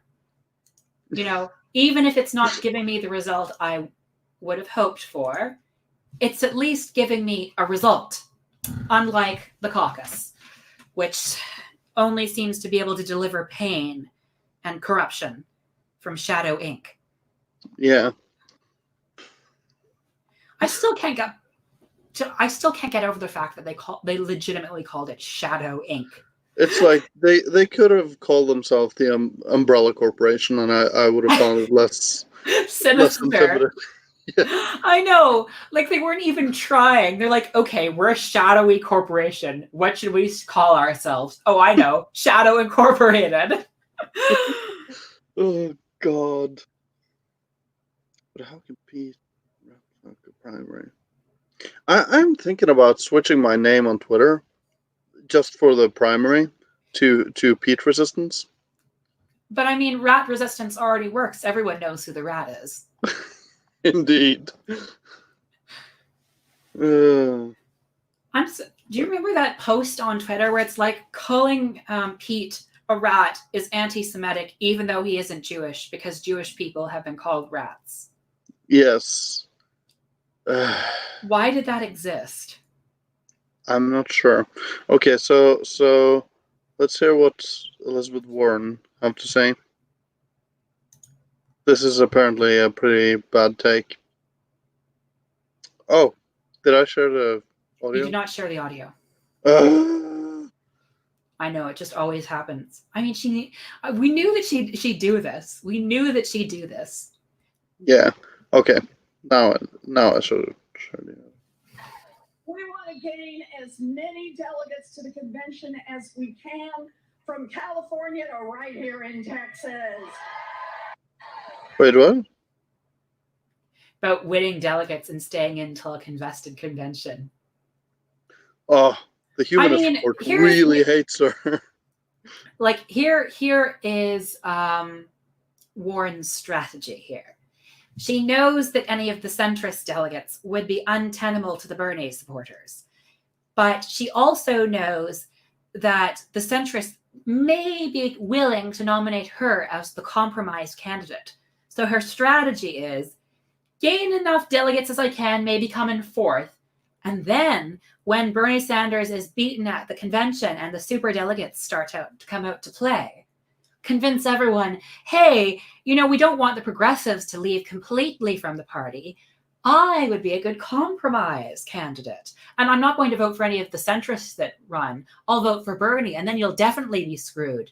But if you vote for me, that will be Warren's strategy, and she will win the primary. So it's true about Pete giving rats a bad name. I actually rather like rats. They're quite cute little critters. Why, thanks. Yeah. But, yeah, Pete, I don't know. What animal is he more like? What is a more unpleasant little animal? A centipede? Yeah. I don't know. Centipede would be more akin to Bloomberg, I think. Yeah, it's more of an infestation. Although I think of Bloomberg more as an earwig. Yeah. So Ron Placone tweets that maybe Joe Biden is the most common sense candidate to beat Trump. I mean, he won South Carolina, a state Republicans typically never win in the general. The centipede. Ooh, the cockroach, because Pete refuses to die and stop his campaign as he gets progressively less delegates as the time goes on. I mean, he's gone from cheating to win Iowa, and then losing not too badly in New Hampshire, to losing very badly and coming in a distant third in Nevada, to not even qualifying in South Carolina. So at this rate... Yeah, Pete's done. Really. I know, but I feel like Pete will try to play the Warren game. That. The thing that may beat the centrists is their self-interest. They just can't resist the possibility that they will be the president. And so they will stay on, even though their chances grow slimmer and slimmer and slimmer, because they're hoping that Biden, because of his incompetence prior in the campaign, will be untenable. Bloomberg will be too unpleasant. But someone like Pete, someone like Klobuchar, someone like Warren, good blue Democrats, they will be palatable to the superdelegates. Yeah. Pete's like a mannequin. Or he's like one of those creepy dolls. Like, what was that creepy doll in Goosebumps called? It wasn't Chucky. God damn it. It may have been Chucky, actually. No, that's that. No, that's Chuck E. Cheese, that thing that was popular in the 90s, and that inspired that horrifying. Slappy, what's his name? Slappy, yeah. Well, you can understand how I got it confused. Yeah, Chucky is the slasher movie doll. Yeah, and he is tolerable. He serves his purpose as a horror movie doll. Slappy is just painful. Yeah. Yeah, I remember Buttigieg is more akin to a Slappy. Yeah, the Goosebumps books are very strange because they're not exactly scary, and especially the TV show. Like, the special effects are far too bad for there to be any sort of scare involved. But there's not exactly any sort of humor in the either. It's just kind of this weird, uncomfortable experience. I like the books though because it's introducing horror to children, essentially. And, in a way that's not like nightmare inducing to the children, but scary enough that they might be a little creeped out by them. So, yeah, I like it. I think it gets kids to read. So I will say that it is good. I don't know. I think there are better, yellow lit for kids. Something like The Secret of Droon, maybe. I don't know if you have that in Norway. No. Oh, I love this exchange of comments. Yeah, Donald Trump has tweeted, Sleepy Joe Biden's victory in the South Carolina Democrat primary should be the end of Mini Mike Bloomberg's joke of a campaign. After the worst debate performance in the history of presidential debates, Mini Mike now has Biden split up his every few voters, taking many away. Here's the thing with Mini Mike. He's not actually in the South Carolina race. Like, yeah. he's not contesting it because he came in he's too waiting late to for put his name. Yeah, and he's waiting for Tuesday. Yeah, which is actually kind of a smart strategy. We'll see how well it plays out for him. Yeah. I might have mentioned this when we did the debate stream, that what Mike Bloomberg should have done for his own sake was that he should have actually refused to go on the debate stage.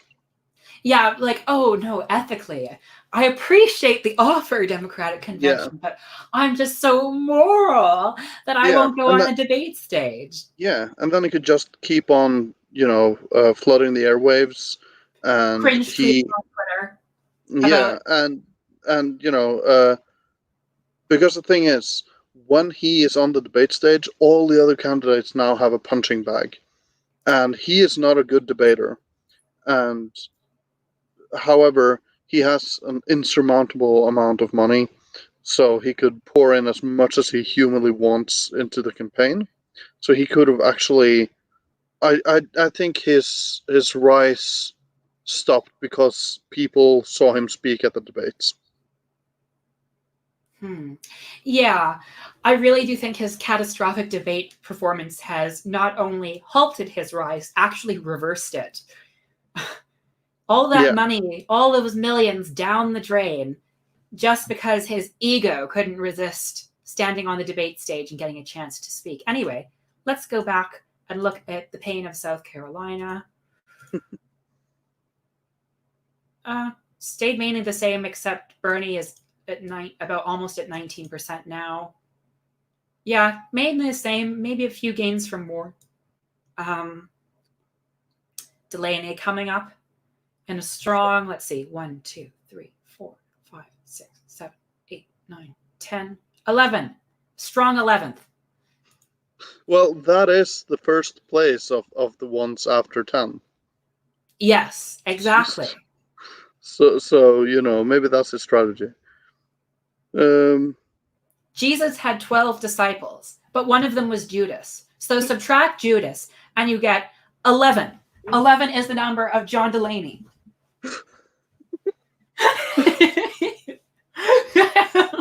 See, this is why I love doing these streams with you.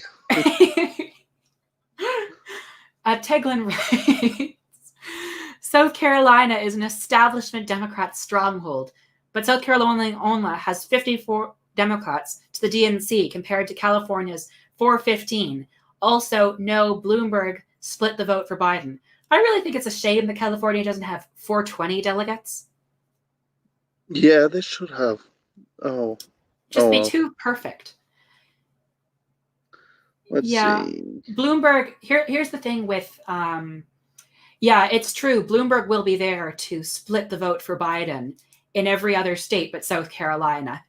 Biden is out of luck now. He's going to be dealing with a lot of competition in these states. And that should lead to both Bloomberg and Biden, hopefully, both fighting themselves into the 11%. Although I think I've seen a few states where Bloomberg was actually on top, kind of disgustingly, mostly in the Deep South. Yeah. The racists love them some Bloomberg.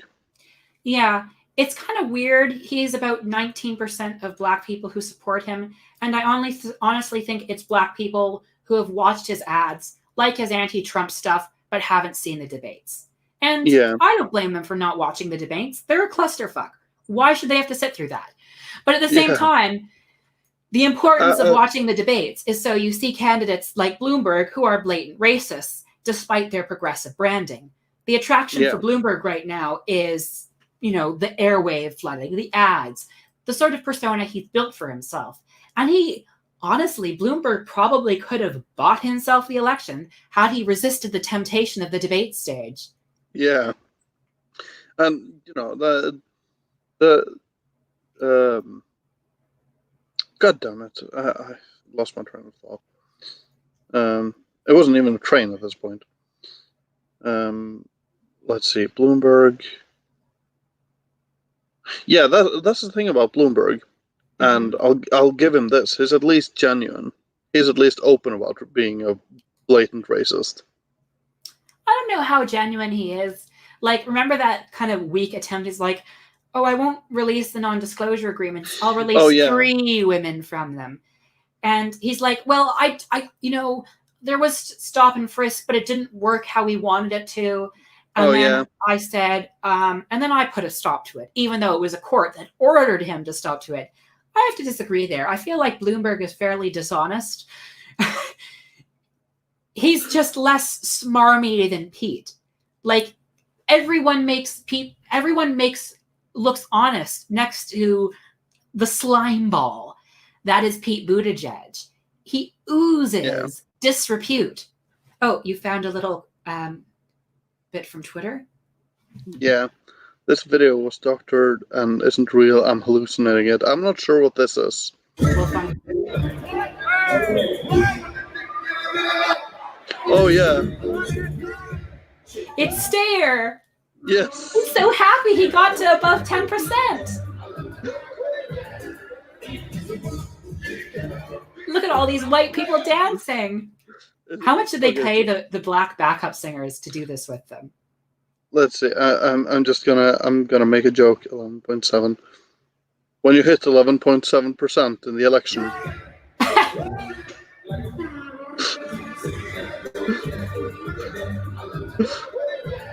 Do you remember the Elizabeth Warren dancing? No, I don't. All I remember from Elizabeth Warren's supporters are the people who are like, well, I'm voting for Elizabeth Warren because I'm progressive, but when I hear Bernie Sanders speak, it reminds me of my dad who threw the pot roast at the wall and yelled at me because it wasn't hot enough. And, basically like Bernie Sanders is my abuser. And I feel like I will see, I'm going to therapy and I talked about Bernie and my therapist said that all the other women are doing that too. Like, who are these people? I am seriously concerned for them. If Bernie Sanders shouting about billionaires is enough to trigger their trauma, I mean, I feel like they're being somewhat genuine, but why this trauma? Why this around shouting? I don't get it. But it's not my business to get other people's trauma. So all power to them, I guess. And it really does help the struggling therapists out there. They're getting new customers from every time Bernie Sanders debates and does well in an election. So. Yeah. All right. Let's see. Here it goes. Like that and like this. I found a video of Warren dancing, and the rest of you are going to enjoy this with us.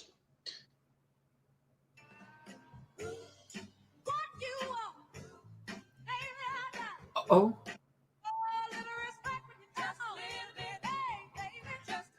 Are you sure this isn't an edited video of her like waving at the crowd? So it looks edited to me. Yeah. Like, you can't dance that bad. The other thing I remember from the Warren supporters was this woman with a giant microphone shouting, "It's time for a woman in the White House." Oh, yeah. Didn't they do the exact same thing with Hillary? They literally did. Exact same slogan. And lo and behold, it worked for neither campaign. Turns out it's not time for a woman in the White House. I mean, I feel like it could be, but they just pick the worst woman. Yeah. Oh, God. I mean, if Nina Turner becomes Bernie's VP, it may be time for a woman in the White House. She may become the president. Yeah. What was the name of that? Of the prime minister in the UK? Not Bojo, but the Theresa May.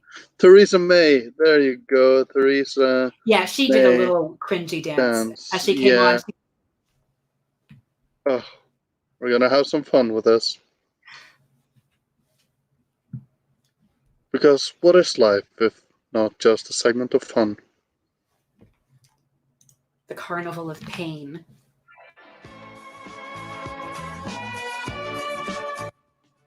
Oh, don't do ABBA dirty like that. That's just painful.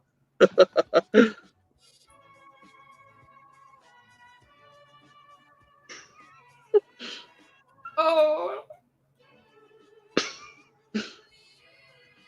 But the thing is, okay, so that's a short clip, but you have this one as well. Yeah. What is this? Oh, she's doing the Mayor Pete dance. Did he seriously steal it from Theresa May? Why would he steal it from a failed British Prime Minister? Oh, look at her. Oh. I like everyone awkwardly smiling around her as she wiggles around. Oh, let's see. That reminds me of the Bush dance. Yes, it does. I was just going to say he did another dance in front of some people. In a police funeral.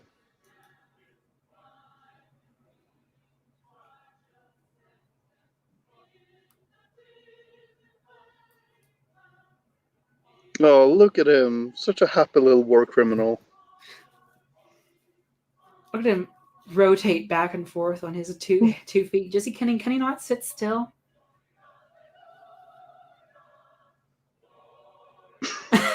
What is this? I like Michelle Obama's reaction. So he's like, what is going on?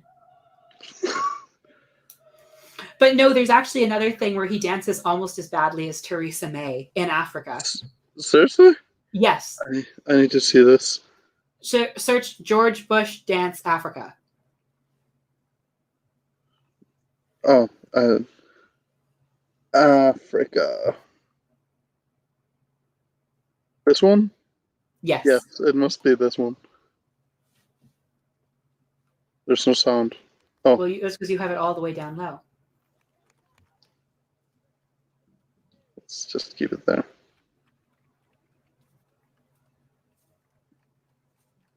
It hasn't really started yet. He's just posing with all these people, and then the dance will soon begin. Wait for it. Wait for it. It starts very soon. Yeah. Oh, yeah. Oh, no.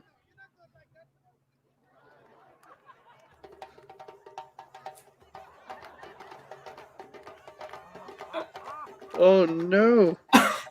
He wouldn't even poke the guy's ears.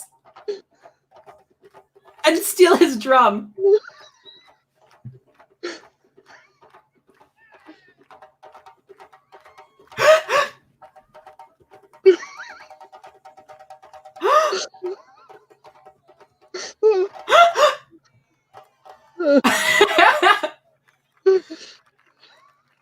It's just what? Oh my god! And I think you're right, Oro. I think George Bush took a nice smell of cocaine just before he was at that police funeral. He's like, "Oh, these are always boring. Gotta prepare." Yeah. So the thing about Bush is that I think it's super fun to look at the Bushisms and to look at his dancing and all of that stuff. But I always have to keep in mind that he's a horrible, horrible, horrible human being.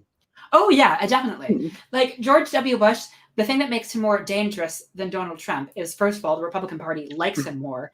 The second thing is that Bush had a more amicable public persona.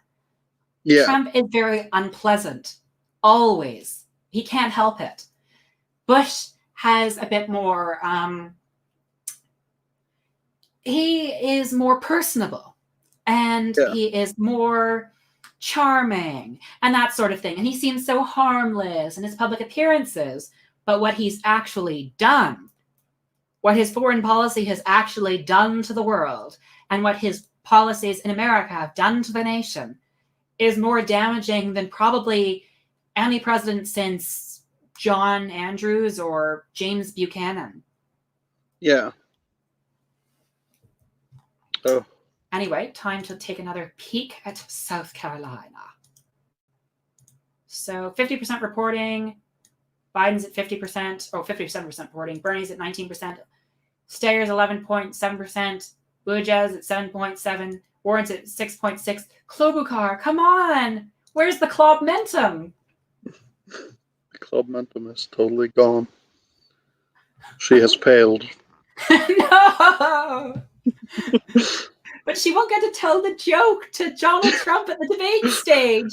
And about when I told him, "Oh, your hair looking a blizzard." Like, it's like if Hillary Clinton told the Pokemon Go to the polls joke every single town hall she went to. Did you see that she's actually getting a podcast now? Oh no. Yes. I hate podcasts so much. And I saw people were suggesting the name Pokemon Go to the pod.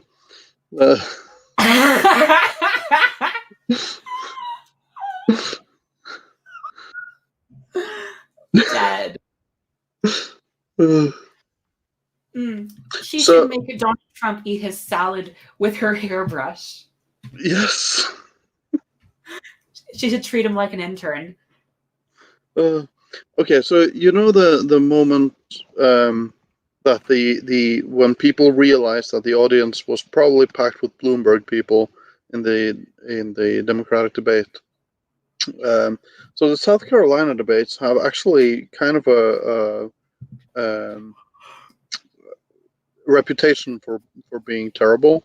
Mm-hmm. And they were. So the the Republican one in 2016 was when this thing happened, and it's great. Let's see. Opposition to it was a sign of your good judgment. In 2008, in an interview with Wolf Blitzer talking about President George W. Bush's conduct of the war, you said you were surprised that Democratic leader Nancy Pelosi didn't try to impeach him. You said, quote, "which personally I think would have been a wonderful thing." Close quote. When you were asked what you meant by that, you said, "for the war. For the war. He lied. He got us into the war with lies." Do you still believe President Bush should be impeached? Should have been impeached? First of all, I have to say, as a businessman, I get along with everybody. I have business all over the world. I know so many of the people in the audience. And by the way, I'm a self-funder. This was in South Carolina one, I think. I don't have this. But or maybe it was. Let me just tell you, I get along with everybody, which is my obligation to my company, to myself, etc. Obviously, the war in Iraq was a big, fat mistake. All right. Now, yet still, you guys are still Jeb 2020. Yes. Get anywhere you want, and it took Jeb Bush, if you remember, at the beginning of his announcement, when he announced for president, took him 5 days. He went back. It was a mistake. It wasn't a mistake. Took him 5 days before his people told him what to say. And he said it was a mistake. The war in Iraq, we spent $2 trillion, thousands of lives. We don't even have it. Iran is taking over Iraq with the second largest oil reserves in the world.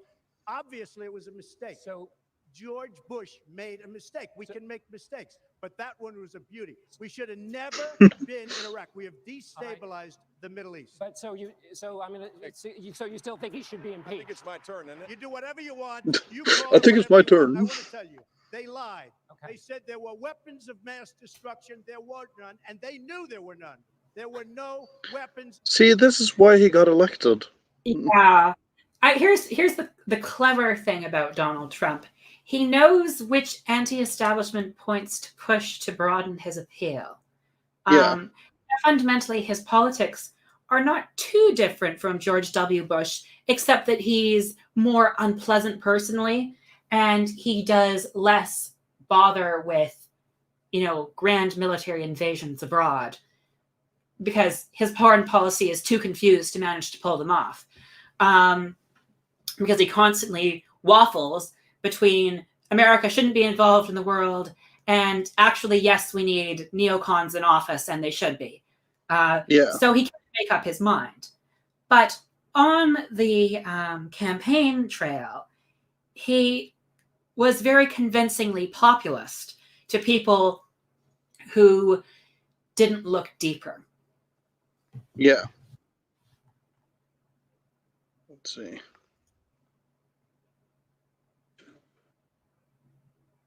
I think that the greatest parts about the 2015 and 2016 Republican debates were the interactions between Trump and Jeb.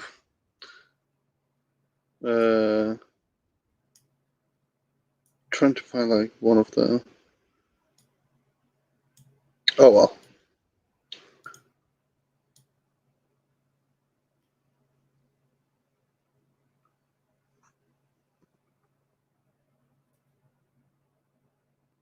Do you remember when Trump started talking about how Ted Cruz's father was involved with, what was it, the assassination of JFK or something? Oh yeah, no, it was. He also, I think, accused him of being the Zodiac killer. And he did it in a typical Trump where he was like, "Some people are saying this to me. I don't know if it's true." Let's see.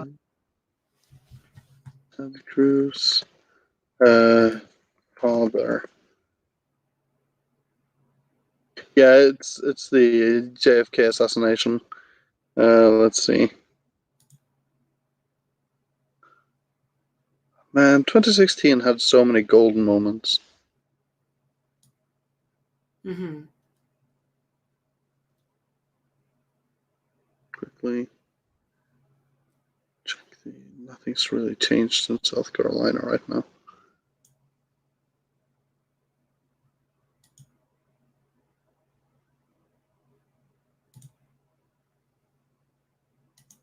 Trump, I don't want Cruz's endorsement.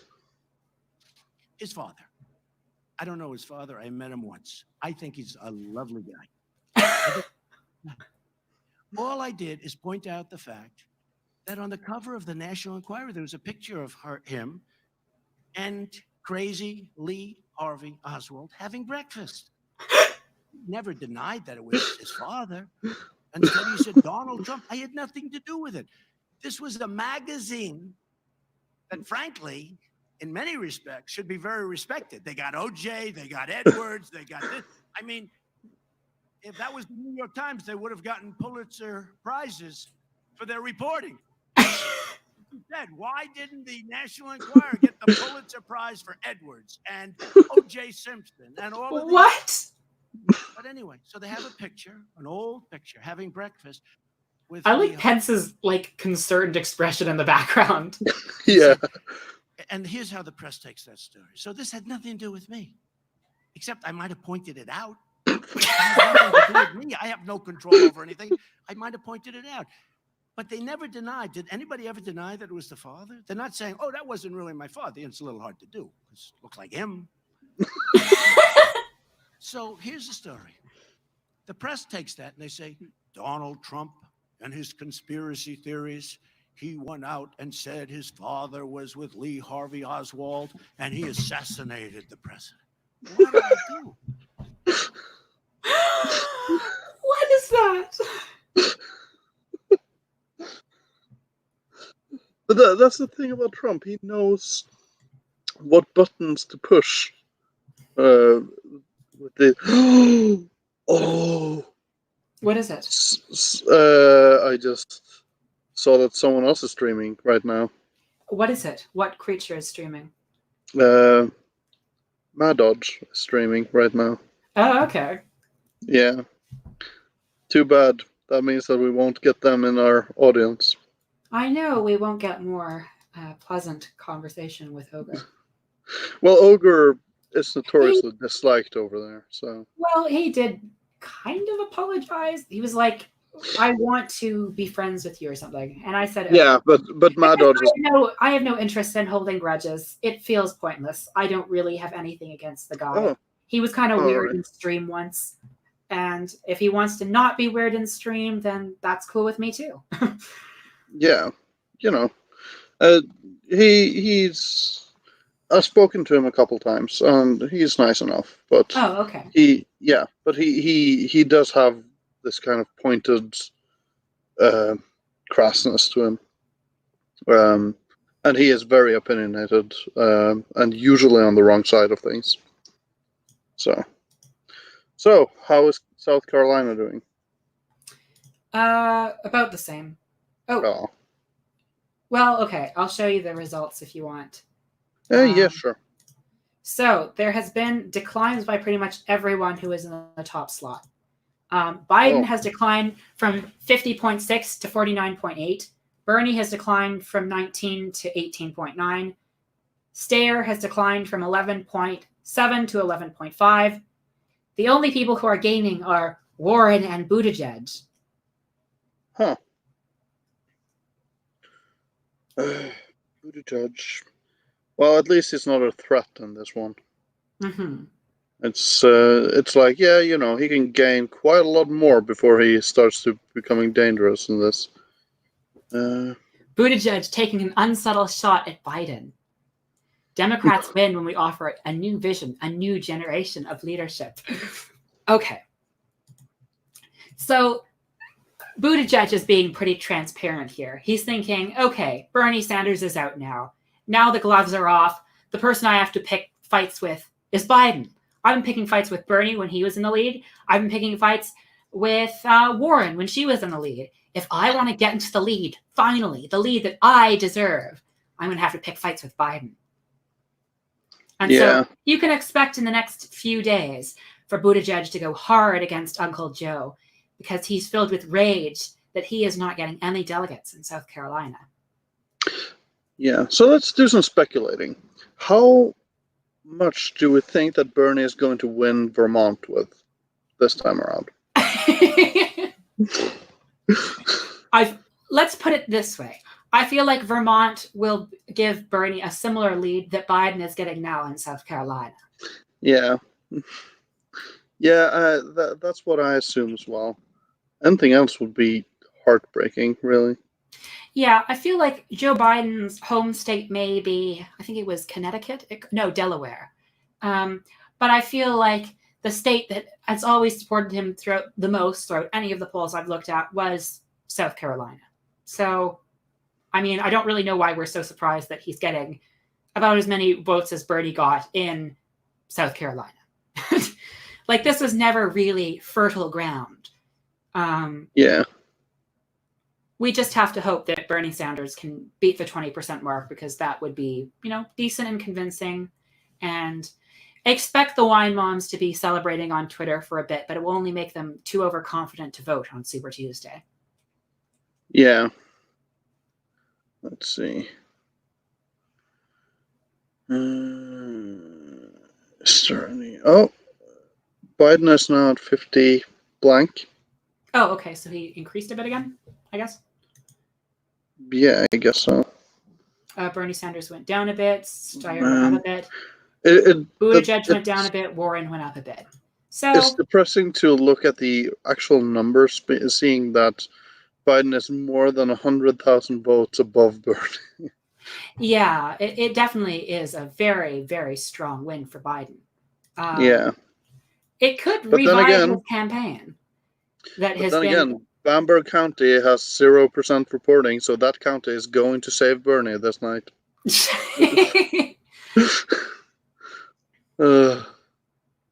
Yeah, I feel like this will be a very convincing victory for Biden, which I always thought. I was just hoping for more in the 30% range than in the 50s. So yeah, my hope here is that Biden gets around more like 47 as opposed to 53. So that seems to be the most we can hope for with the current results we have. Yeah, so Steyer spent a whopping $22.4 million on TV ads in South Carolina. And you need over 15% in South Carolina to win delegates? Yes, I guess so. So, in that case, I don't know if you remember, what state was it? That it was right before Jeb Bush dropped out in 2016, and he had spent so much money on one state that he didn't get more than like 2% in or something. I know Jeb Bush got so much PAC money. Yeah, it was insane. Have you? Oh God, when people are, this is like the thing that's bugging me because people, Warren fans, have lately started to pretend like Bernie Sanders has a super PAC, and they're pointing to our revolution and saying like, oh, this is a super PAC for Bernie, and they're pointing to like a nurse PAC and being like, oh yeah, this too is a super PAC for Bernie. Warren actually has a super PAC that is now getting donations from oil executives. Really, those in glass houses. Yeah. It's the thing about Warren is it's mostly sad to look at it. Like one thing is, the whole, hey, this is getting sad, get out. But it's also like it's sad to see that she, who has been like one of his friends for so long, has just decided that, you know what, just gonna stab him in the back and twist the knife as much as I can.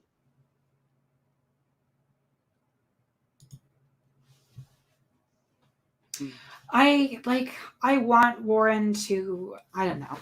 My thoughts on her are a bit vague. On one hand, the thought of me is like, okay, there are going to be Hillary Wine moms that will vote for Biden or Buttigieg or Klobuchar if we don't have a Warren in the race. So if we had a Warren in the race, it's better that they vote for a somewhat more progressive candidate than they vote for one of the more centrist-y alternatives.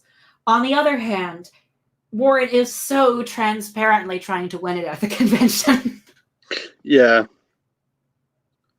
And I don't know. It would be kind of cool if there was a candidate that was attacking Bernie from his left. The closest we ever got to that was, what was his face? Gravel. Mike Gravel. Yeah. That would be interesting. Like he was of course never allowed on the debate stage, but I thought he was on the very first one. No. Although he was in he was 2008, in 2008, yeah. And that was pretty cool. I feel like Mike Gravel's entire campaign was just an excuse for a bunch of teenagers to get really popular on Twitter. Yeah. I remember one of the first people to announce his presidency, who dropped out before anyone else announced, more or less, was Richard Ojeda. Yes, I was wondering if you were going to bring that up. And the first, by far the first, was John Delaney. Yeah. Oh, he announced way back in 2017. Yes. So Richard Ojeda had, when he ran for the gubernatorial thing, I think. Yeah, I think so. It was either running for governor or for House. I can't remember, but he had some really good ads. Ojeda? Yeah. Wait, what's that in the background? It is my little sister playing the piano. Oh, nice. How loud is it? It's comfortable. Okay, so it's about the volume it is here. Yeah, it was sad that Ojeda won the state Senate election. I think it was a bit overambitious. He probably should have stuck with where he was in the state house. Yeah. But, and it did come amidst a very convincing Trump victory in the red states and a very dismal result in every other state. Yeah. So yeah, he had some really good ads, I remember. Because I don't know, he just had some, the way of him speaking was like, hey, you can just imagine that every time he speaks to people, he gets like a fiery background music that comes out of nowhere. Yeah. I felt like Ojeda was very authentically white working class. And that could have been a benefit to the Democrats if he had become the nominee. Unfortunately, he decided his campaign only lasted like 3 months or so, and then he called it quits. I think that was a bit hasty. He probably could have qualified for the debates. Yeah, probably. But he felt like he didn't get any media coverage, which, he didn't, but I don't know, neither did Tulsi at first, so... Yeah, Tulsi got almost overwhelmingly negative media coverage. Yeah. And, well, look at her campaign now. Yeah. Like, it's a sad day when you're doing worse than the Club. It is. But that's the thing. I imagine that if she had managed to get into the debates again, she would probably be able to do some real damage to some of the centrists. But probably. Tulsi's main strength seems to be bringing down other candidates rather than really building up her own campaign. Yeah, so she would work more like a sort of an attack dog for Bernie, really. To say the aggressive things that he would look too partisan if he said them himself. Yeah.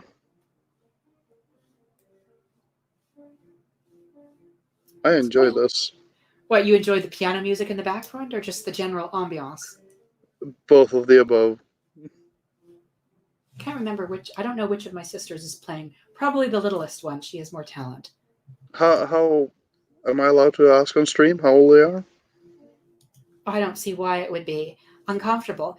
One of them is 15. The other, no. One of them is, one of them's 15. The other is 13. Oh, okay. Do you know how to play the piano? I do. Oh, really? Mm-hmm. I really don't. Piano is like the one instrument that I want to learn how to play, but I don't know anything. Like, I don't know any piano stuff. But it's like, okay, so I can play a little bit of guitar. Yeah. I can play some bass. I can play some drums. And I am very good at the recorder.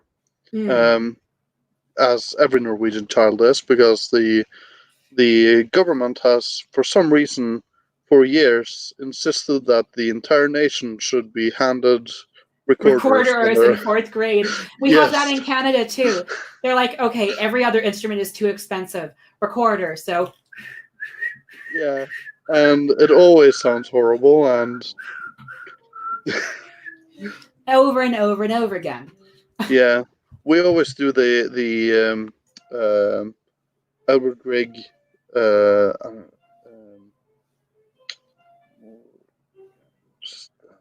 morning time. Is that what it's called in English? I'm not sure. Oh, he's morning mood. Morning mood. Yeah. Don't think I know the song. Oh. I would play it, but I'm somewhat afraid of a copyright strike from it. Yeah, probably a wise idea to leave it. Yeah. We got a copyright strike last time because there was high hopes from Pete Buttigieg's campaign in the video. Yeah, I saw that. It didn't get taken down. It was just like, there's copyright on this song. So I don't care. Like, I don't monetize any of my videos, so getting a copyright strike in that sense absolutely affects nothing. Like, go ahead, buddy. As long as it doesn't affect your ability to stream. Like the last one did, absurdly. And it didn't affect my ability to stream. It just, like, if I kept doing it, it would affect my ability to stream, which is why we hosted all the other ones on your channel. Yeah. For once. Well, it was nice. Did you gain a subscriber? I think I gained like 1. Well, good enough. Yeah, 1 is better than none. Exactly. Biden is declining. He is now at 49.8. I'll share a screen so everyone can get the beautiful results. 49.9 in my reporting. Bernie Sanders is 19.2. Good. That's within striking range of 20%. The Steyer slide is continuing, 11.4. Buttigieg is also declining at 7.8. Wouldn't it be awesome if Warren beat Buttigieg? That would be awesome. Oh, poor Klobuchar. At 3%. Tulsi Gabbard is almost like halfway to Klobuchar right now. It would be also funny if Tulsi beat Klobuchar. Can you imagine going from all the way? Oh, it looks like Joseph Stalin has noticed your Socks shirt, and he's upset at your counter-revolutionary propaganda. as we all know, George Orwell was a snitch against the beautiful state of the USSR. So I think that you need to stand before the court and explain yourself. Or we'll need to bring you in for enhanced interrogation. All right. So my only defense is let's see if I can remember the quote.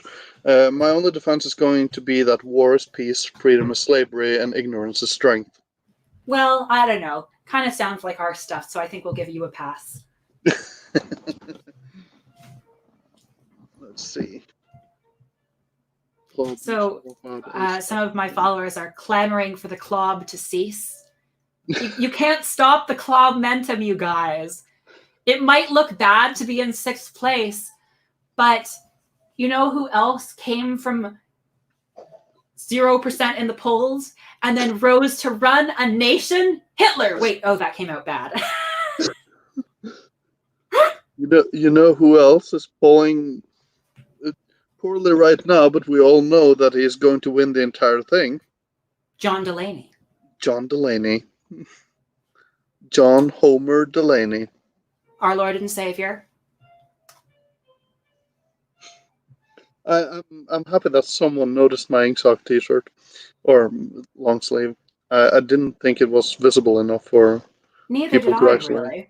But I guess the camera you were holding in your phone must have slipped for a second. Maybe I did something or something. Oh, you tried to scratch your back, and then the Ingsoc revealed itself like a viper. Yeah. Grass. It's not like I'm here as an agent of the thought police or something. No, not at all. Oh, the Warren climb continues. Oh, it's like looking at her climb in the polls some months ago. 6.8, 7.8. You're 8. within a 1% striking range of Pete Buttigieg. Oh, come on, Liz. You can do it. Oh, Biden. God damn it. You need to stay below 50%, Biden. That would be ideal. Oh, no. You likely did that just to spite me.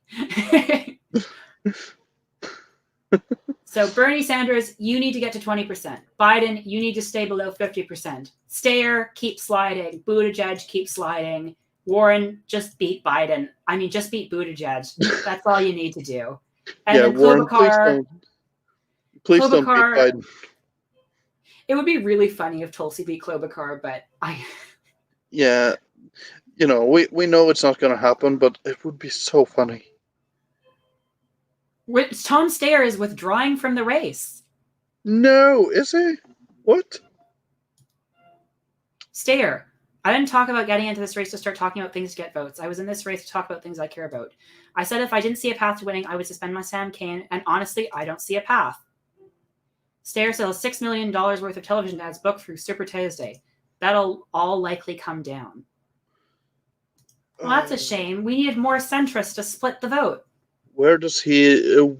Okay, so who takes up his support? The majority of it.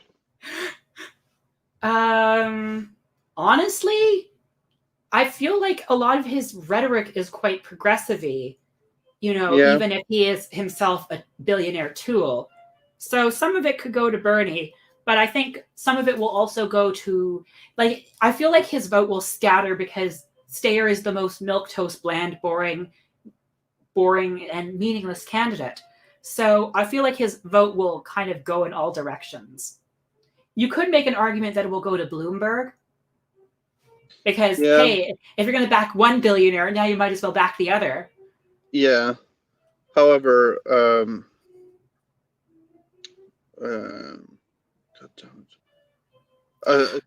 he's too progressive for Bloomberg, I think. Yeah, Bloomberg is so right wing. But the thing is, Bloomberg doesn't actually market himself as right wing, and Steyer voters would be the ones who would be very easily swayed by television advertising, that sort of thing. So I could see Bloomberg picking up quite a few of his. Bernie picking up some others because Steyer always cultivated a strong relationship with Bernie Sanders. maybe an odd smattering to Warren and the rest.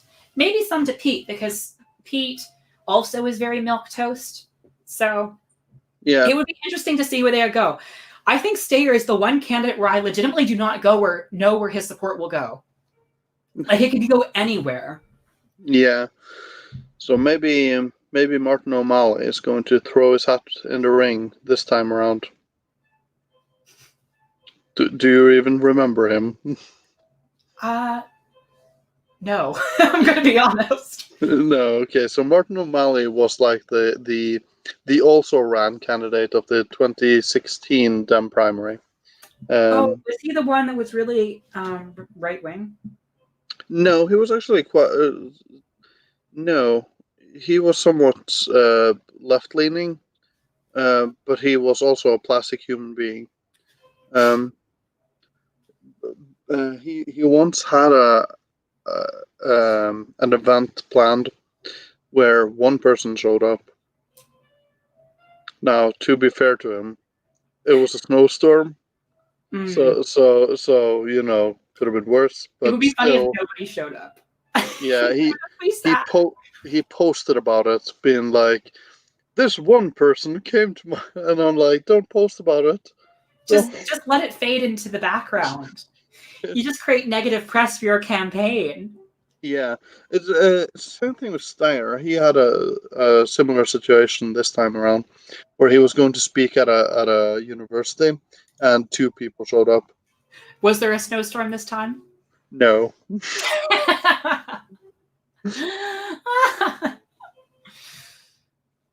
Biden, Pete, and Club need to merge into moderate Zord. I thought it was really funny on when June said even the moderate Voltron couldn't stop Bernie Sanders this time, because they had Warren, Biden, and Pete merge their votes in Nevada to make it look like they were competitive with Bernie there. It's amazing. I love it. I love the tricks that they'll pull just to make it look like he's losing. Like, but this time they won't have to pull any tricks because he legitimately lost in South Carolina. So good for you. I guess they're probably going to be like 0.0% voted for Bernie this time. Oh, they're going to give him so much negative press from this, being like, "Oh, his momentum has stopped. His campaign is dead. Dad." Yeah. No, Biden is back. Biden's back. Imagine if Biden thinks that maybe that had something to do with it, so he starts making that a feature in all of his ads. Would be great. But I really think that this will help paint a target on the back of Biden during the debates. It might be helpful because if he's the one being criticized in Super Tuesday as harshly as Bernie Sanders was before the South Carolina primary, then we could see a very interesting result. Yeah, Biden's back down to 49.7. Ooh. And Bernie is slowly climbing towards, and he's now at 19.3. Steyer declined as well, and Warren is catching up on Buttigieg. So, okay, so Steyer has dropped out. So he was the first one to fall. Do we think that more people are going to drop out after tonight? I really hope Tulsi does. Really hope so. Yeah. Aside from that, everybody else can stay in. Maybe Elizabeth Warren should drop out, but she's not going to. No. But she definitely should, and she should endorse Bernie. Bernie Sanders gained 1 and Biden lost 1. Steyer slid. And Pete Buttigieg is staying about the same. Yeah, at 7.8. I really hope Warren overtakes him. It would just be perfect. Yeah. He climbed up to 7.9 now. Oh yeah. So still 1% ahead of Warren. Bernie climbed up to 19.5 and Biden declined to 49.2. So this is good. Yes. If Biden gets around 47%, I'll be pretty happy with the night. And if Bernie Sanders gets to 20%, I'll be even happier. But ideally, all I want is for Bernie to pass the 20% mark and Biden to not pass the 50 mark. Yeah. We're now at 80% reporting. So, I think we can decisively say that Joe Biden wins the state of Carolina. Oh, definitely. We're calling it, people. We're calling it for Biden. We are probably the first outlet to do so. Exactly. All night. Yeah. The Effeminate Degenerates YouTube channel. No one else saw this coming. Everyone else said it was in the bag for Stair, but only we believed that Biden could do it. Only we believed in Uncle Joe. You heard it here first, folks. Oh God. I thought I'd be more disappointed about this, but I'm surprisingly in a very good mood. Oh, it's because you have me here. Oh, probably.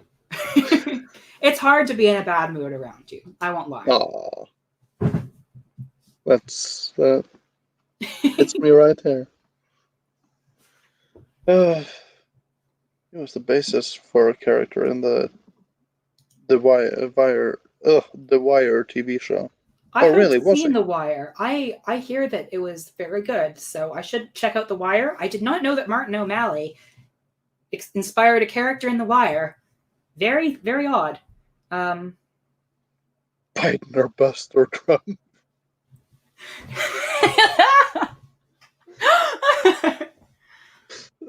Only one candidate in this race is an Obamunist. Bernie Sanders is a liberal. He claims to be a democratic socialist. What does that even mean? Only one candidate is proud to stand behind the Marxist legacy of Obama. And it is Joe Biden. Yes, except for the times he disagrees with Obama. At that point, he really shuts up about it. It was so funny. I think it was like in the second debate or something, and people were like starting to attack Obama like a little bit on a position that he had been wrong with, and then Biden on the deportations, and Biden's like, blah, blah, blah. Yeah, Biden was basically like, Obama, who? Never heard about Obama. I don't know who he is. Oh. 49.2, 19.5, 81% reporting more of the Biden decline.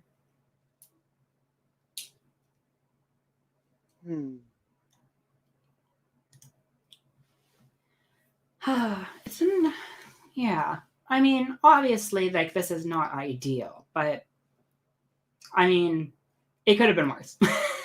It could have been Pete. Mm-hmm. Well, it couldn't have been Pete. That would be impossible in South Carolina. But no black support, so. Which is why he is currently at, 4? No, 7.9. Okay. That's all the whiteys in the state of South Carolina. They all just came out to vote for Pete. Can you imagine they all did that dance before they voted?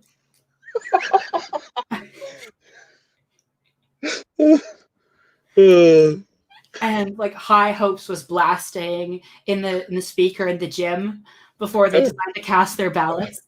I could just imagine them standing there with their ballots like, High Hopes. Oh, man.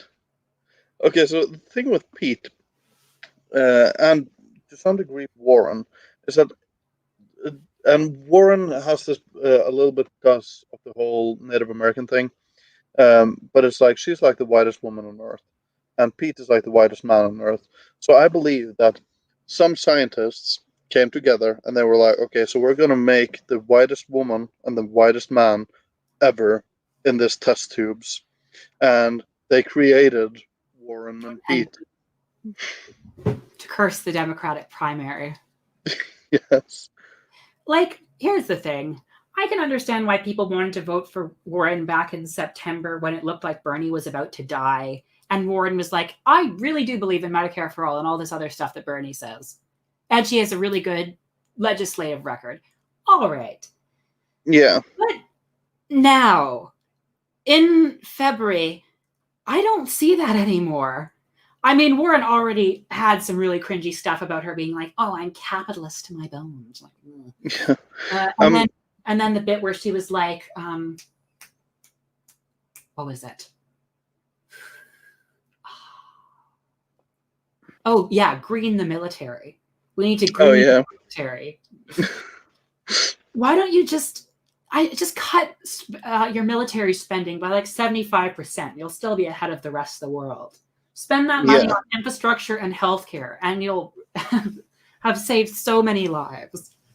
Yeah, I was in a discussion with someone. I think it was on Twitter. It might have been on Facebook. Someone that basically tried to tell me that Norway is only doing well because we get money from the United States. And I'm like, we're doing well because we're like the greatest nation on earth, but fine. I mean, what about the oil industry? Like, yeah, exactly. I don't think America has much to do with it. I'm sorry. But you see, there's a lot of American nationalists who they can't conceive of any country in any single possible way being slightly better than their own. America has to be the best in everything. Greatest nation on earth. Yeah, which is funny because then you can provide them data which shows that, hey, you guys are actually kind of shit. And they're like, well, red, white, and blue. Lies, liberals. They're trying to trick us with Marxist education. American girls. Oh my God. American boys. Stop. You're reminding me of that video you showed me the other night. I hate American country music. I mean, I already hate Canadian country music, and that one was just awful. Oh. Okay. To look at the South Carolina primaries again. Uncle Sam. So we have Bernie at 19.6, Biden at 49.1, Stair at 11.5, Buttigieg at 8.1, and Warren at 6.9. To anyone in chat that has now followed me on Twitter, thank you so much. I got 2 new Twitter followers during our stream. I always make sure to @ you whenever I do these things, so hopefully that helps. Yeah, I really enjoy you @ing me. That sounded weirdly sexual. Well, I think it was the emphasis on really. The sexual act of @ing someone. I guarantee you it's probably a porn fetish somewhere on the internet. Probably on Gab. They all are jealous that they can't be on Twitter, so they just started their own hate site that basically is Twitter, but for far-right people. Yeah, so here's the thing. I actually have a tactic with Gab. So I have a Gab account, but I never use it because I'm not really welcome in their circles. Oh, of course. Oh, that's what happened. Anyway, so what my happened? tactic. Oh, you remember I told you about these things, right? Which things? What are they? It's the thing that I put under my lip. Oh, okay, yeah. Yeah. Like okay, so usually I have used this thing, which is Siberia, which is the strongest one in existence. A red Siberia. And I thought there was something weird about this box that I bought today, especially for the stream.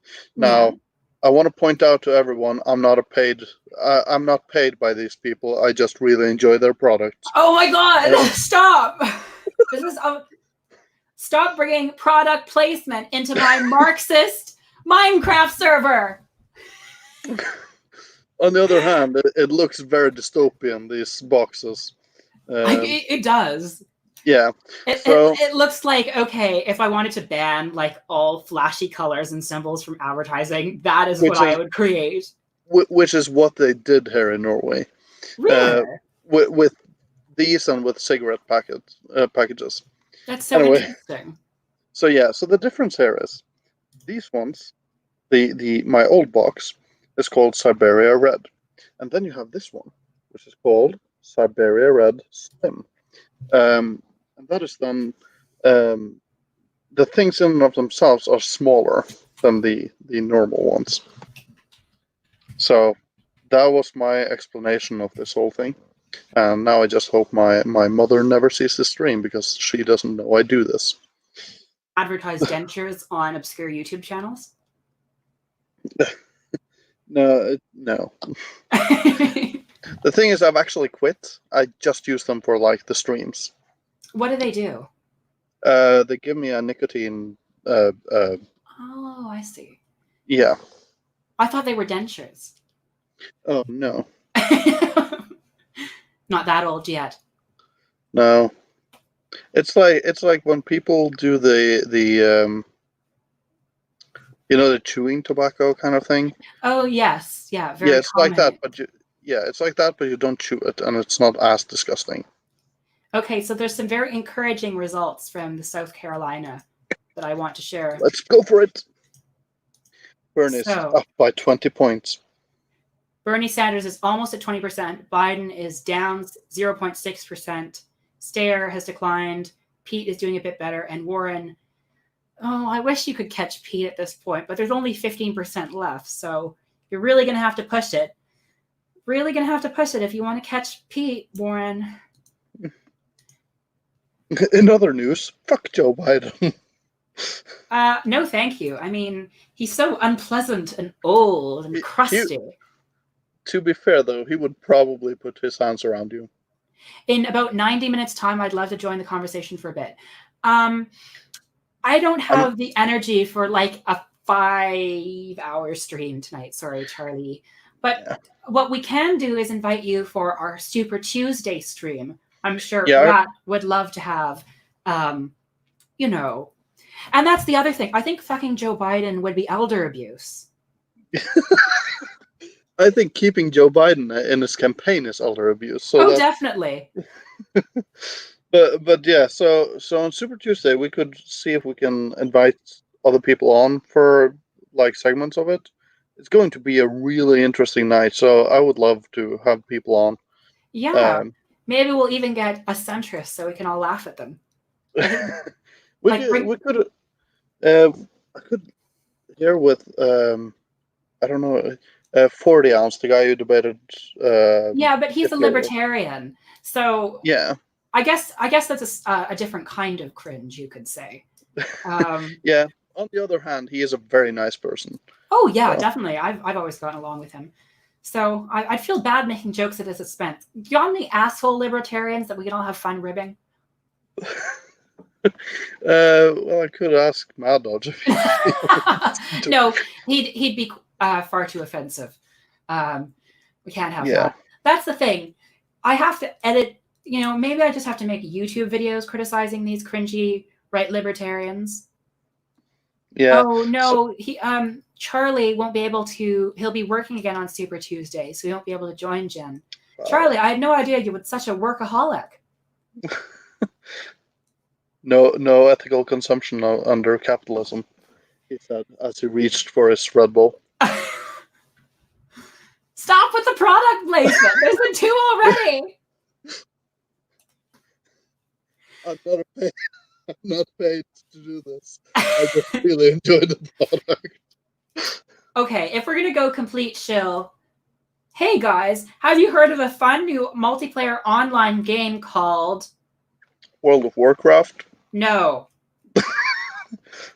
What is it called? Bloodhaven? Raid Shadow Legends. Raid Shadow Legends. It's the game that everyone's been talking about. Okay, so I need to make a small rant about this. Because so I watch The Amazing Atheist and I watch June from time to time, and to me it's like when they are doing the whole sponsorship and they're talking about, I immediately feel that their videos are getting like 10 times faker the second they start talking about that shitty game. And I'm like, God damn it, I always skip those segments because I'm like, I don't want to hear June talk about this shitty cell phone game. I don't want to hear it. I feel like if I ever became popular enough to do it, I would only do it so I could donate that money to revolutions in the Philippines and in India to overthrow the fascist governments there. So, even though it would torture me, you know, the Naxalites still need the money. And if the price for getting the Naxalites some money is that I have to sponsor Raid Shadow Legends for a bit, fine, I'll do it. I'll take one for the revolution. I'll take one for the revolution. That's going to be my new slogan. Yeah. But I know that Raid Shadow Legends will hear about this stream through word of mouth from my incredibly popular and dedicated fans and on my incredibly popular YouTube channel that always gets over 1,000 views on all its videos. This is the new up-and-coming channel on left Twitter. Right here, this enigmatic combination of Rat Resistance and Lapis is just taking the internet by storm. Yes. I'm just waiting for the other YouTubers I follow to also start doing the Raid Shadow Legends. I'm waiting for Bosch to start doing that. Has Kyle Kalinske done it yet? No, but he is sponsored by Big Seltzer, so it's fine. Yeah, that. But then again, I feel like that endorsement is a bit more shady. Like Big Seltzer has obviously completely overtaken his programming. Yes. Have you watched The Progressive Voice at all? You mean that Asian, like, what is he? He's Indian. Yeah. And he always talks in a very monotonous voice. Yeah. So he has started popping up on my YouTube feed a lot lately. So he's basically like the left leaning like TMZ YouTuber. Because he always covers all the between... drama. Yeah, and I think he's like a very big David Pakman fanboy, and he's really, every time you hear him talk, it feels like your brain is melting out the other side of the ear. It's the most monotonous, dull shit ever. Yeah. Oh, Lap is taking some shots at the Progressive Voice. I need to stop this before I appear in one of his videos. Yeah, that would be very good for my channel. It would probably be very good for me to pick a fight with one of the Sock Demi YouTuber types. Then they can make a response video for me. Then I get a ton of traffic. However, I am not that cynical. I have ethics. I have standards. I will promote Raid Shadow Legends, but only for the revolution. So this is... he's going to clip out this part of our stream and is going to show it, and then it's going to talk shit about me, and then it's going to talk shit about you, and then it's going to be like, oh, she's so fucking stupid. She makes this much money on Patreon every month. I don't have a Patreon. I remember he was obsessed with Jordan Peterson and how much Jordan Peterson made on Patreon for a while. But Jordan Peterson doesn't have a Patreon anymore. He started his own shitty alternative. Yeah. Yeah, he got rid of his Patreon after Sargon got kicked off, I think. How embarrassing. So did Sam Harris, actually. So. Sam Harris. Yeah. I always forget how, crypto-fascist the new atheist movement is until I remember Sam Harris. It bugs me because I think Sam Harris has a lot of good points on atheism in and of itself. And I think some of his books are really good, especially the one about free will, which makes it so much more painful for me to hear his political talkings about how all Muslims are terrible people. Yeah, and then how he's like, well, actually, I think the people who have the best answers on Muslim immigration into Europe are the fascists. Gee, way to show your hand there, Harris. Showing his power level. Mm-hmm. And then there's all that nonsense about how he promoted this guy who was basically like, oh, racism is a myth in America. And then there was that other time where he's like, actually, the pat downs and the racial profiling that goes on at airports is a-okay, and we should do it more. Yeah. So I have some of his books. I think some of his books are good. I just don't like it pains me that an author that I like in that sense has so many bad takes. It's like Tulsi Gabbard. It pains me that she is still in the race. So when we look at the new atheist movement, just to take it there for a second. I'm obviously thinking about like the Four Horsemen as they as they branded themselves. Yeah. So Richard Dawkins, he recently posted a tweet about Malala and Greta Thunberg, where he was like, "Oh, these two bright, brave young women, whatnot." So I always liked him. I always thought he seems like a very good man, and some of his more bad takes feels to me like it's just because he's from another generation, kind of thing. Yeah, I admit I really hated his book on religion. Like, I thought it was not very clever or nuanced. The God Illusion? I think so, yes. I tried reading it once, and I didn't like it. To be fair, back then I was far... Oh, Stonebutt, you want to join in? I was planning on cutting the stream short in 10 minutes, but I will invite you to join in for the last 10 minutes if you so desire. And Joseph Stalin says, capitalism works. Thanks for the reminder. Which, honestly, is very in character for Joseph Stalin, being a state capitalist and all. You know, it's very in character for him to start standing capitalism on one of my streams, you know. Thanks for showing that you are a revisionist hack, Stalin. We don't need your sort in our party anymore. Yes, I'll just give you the invite link just a second. I will allow you to be on air and mute. Sorry, this might take a time. I have to scroll through everybody who I've been texting lately. Where are we here? Yeah. There we go. I found you. January 15th. You need to message me more. Okay. So I sent you the link on your Twitter. So check your Twitter if you want to show up for the last 9 minutes of the stream, or maybe a bit more, depending on how well the conversation goes. You know, the stream might go on forever. So let's look at the South Carolina polling, because it looks very good right now. Yes. Okay. So we have Biden at 48.4%, Bernie at 19.9%, Steyer at 11.4%, Buttigieg is 8.2%, 7% for Warren. And only 3.2 for the club machine.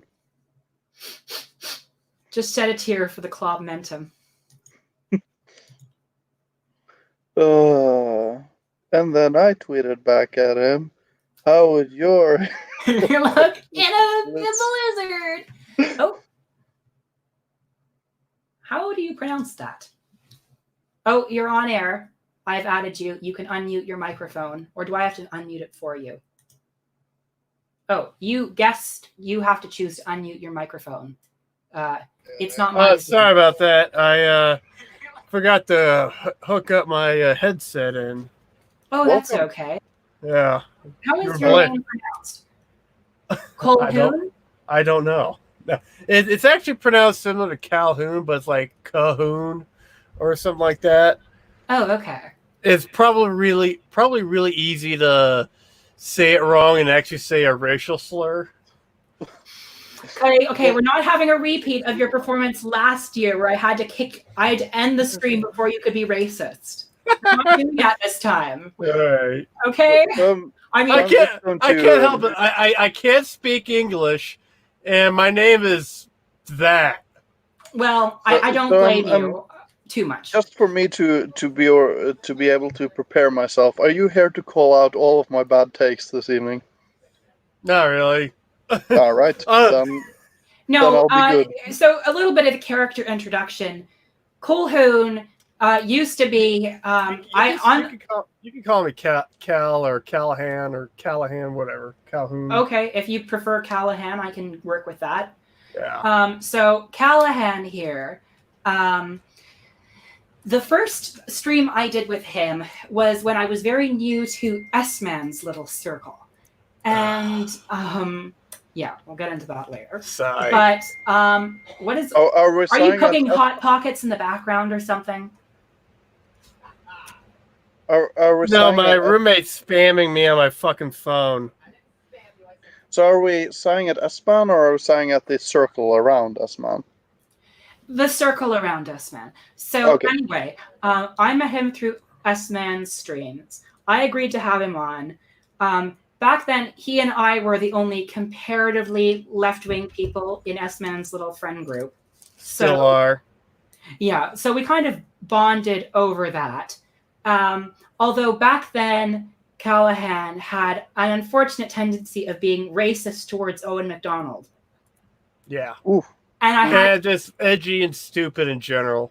Yeah. So the last stream he was on, which was about a year ago, in order to prevent him from saying something racist, I had to end the stream abruptly at the 50-minute mark. So I wouldn't, cause any offense, because I obviously don't agree with that sort of stuff. Yeah. And then, so then we actually came to blows a bit over this controversy where he had been calling Owen MacDonald the N-word over and over and over again. Oh, no. You shouldn't do that. Yeah, like I said, edgy and stupid. And then he was angry at me for supporting Owen MacDonald, so he called me a tranny on a separate stream where I wasn't on. Well, not a stream, but a group chat and a bunch of other stuff. And so there was this whole drama stream where everyone was screaming at each other, and it was really stupid. And then this grifter who was milking everyone for our money decided to distract it with their fake tears. Long story. Oh, God. Oh. Yeah, so we got conned for like 2 months by this welfare queen from Indiana called Zoe Blade. And I know the racialized terminology of the term welfare queen, but I'm using it for Zoe Blade in particular because she is a obese white woman who pretended to have disabilities and have cancer to scam me out of money. So despite the term being very problematic, I think it fits with Zoe Blade in particular. She literally faked getting shot at on stream. And she used a stock photo of a door from the internet. Oh, no. Not only was she a grifter, but she was an incompetent one. Why do I feel like I'm... I feel like I've missed a lot. Yeah, so this was back in 2018. Was it? Yeah. 2018 that she pulled this shit. And so everyone figured out that Zoe was a liar in September. You know what's fucked up about that time? Around that time, I was having pains around my heart. And I was thinking I was having a heart attack or something. But it turned out I was just having acid issues. A lot of acid in my stomach caused by all the stress. But yeah, the stress that she constantly puts us under with her demanding things to stream for hours and hours to round about her impossibly complicated life in Indiana and all her horrible father, her horrible mother, her horrible family, her horrible boyfriends, yada, yada, yada. And we had to be the human pillows to cry on for this horrible human being. Okay, so I just want to mention something. Oh, yeah. Twitter is broken. The hashtag Biden-Harris 2020 is trending. Oh! Do they not remember that Harris, in her one good moment from her entire campaign, completely roasted Joe Biden for his racist record on segregation? That was her best moment.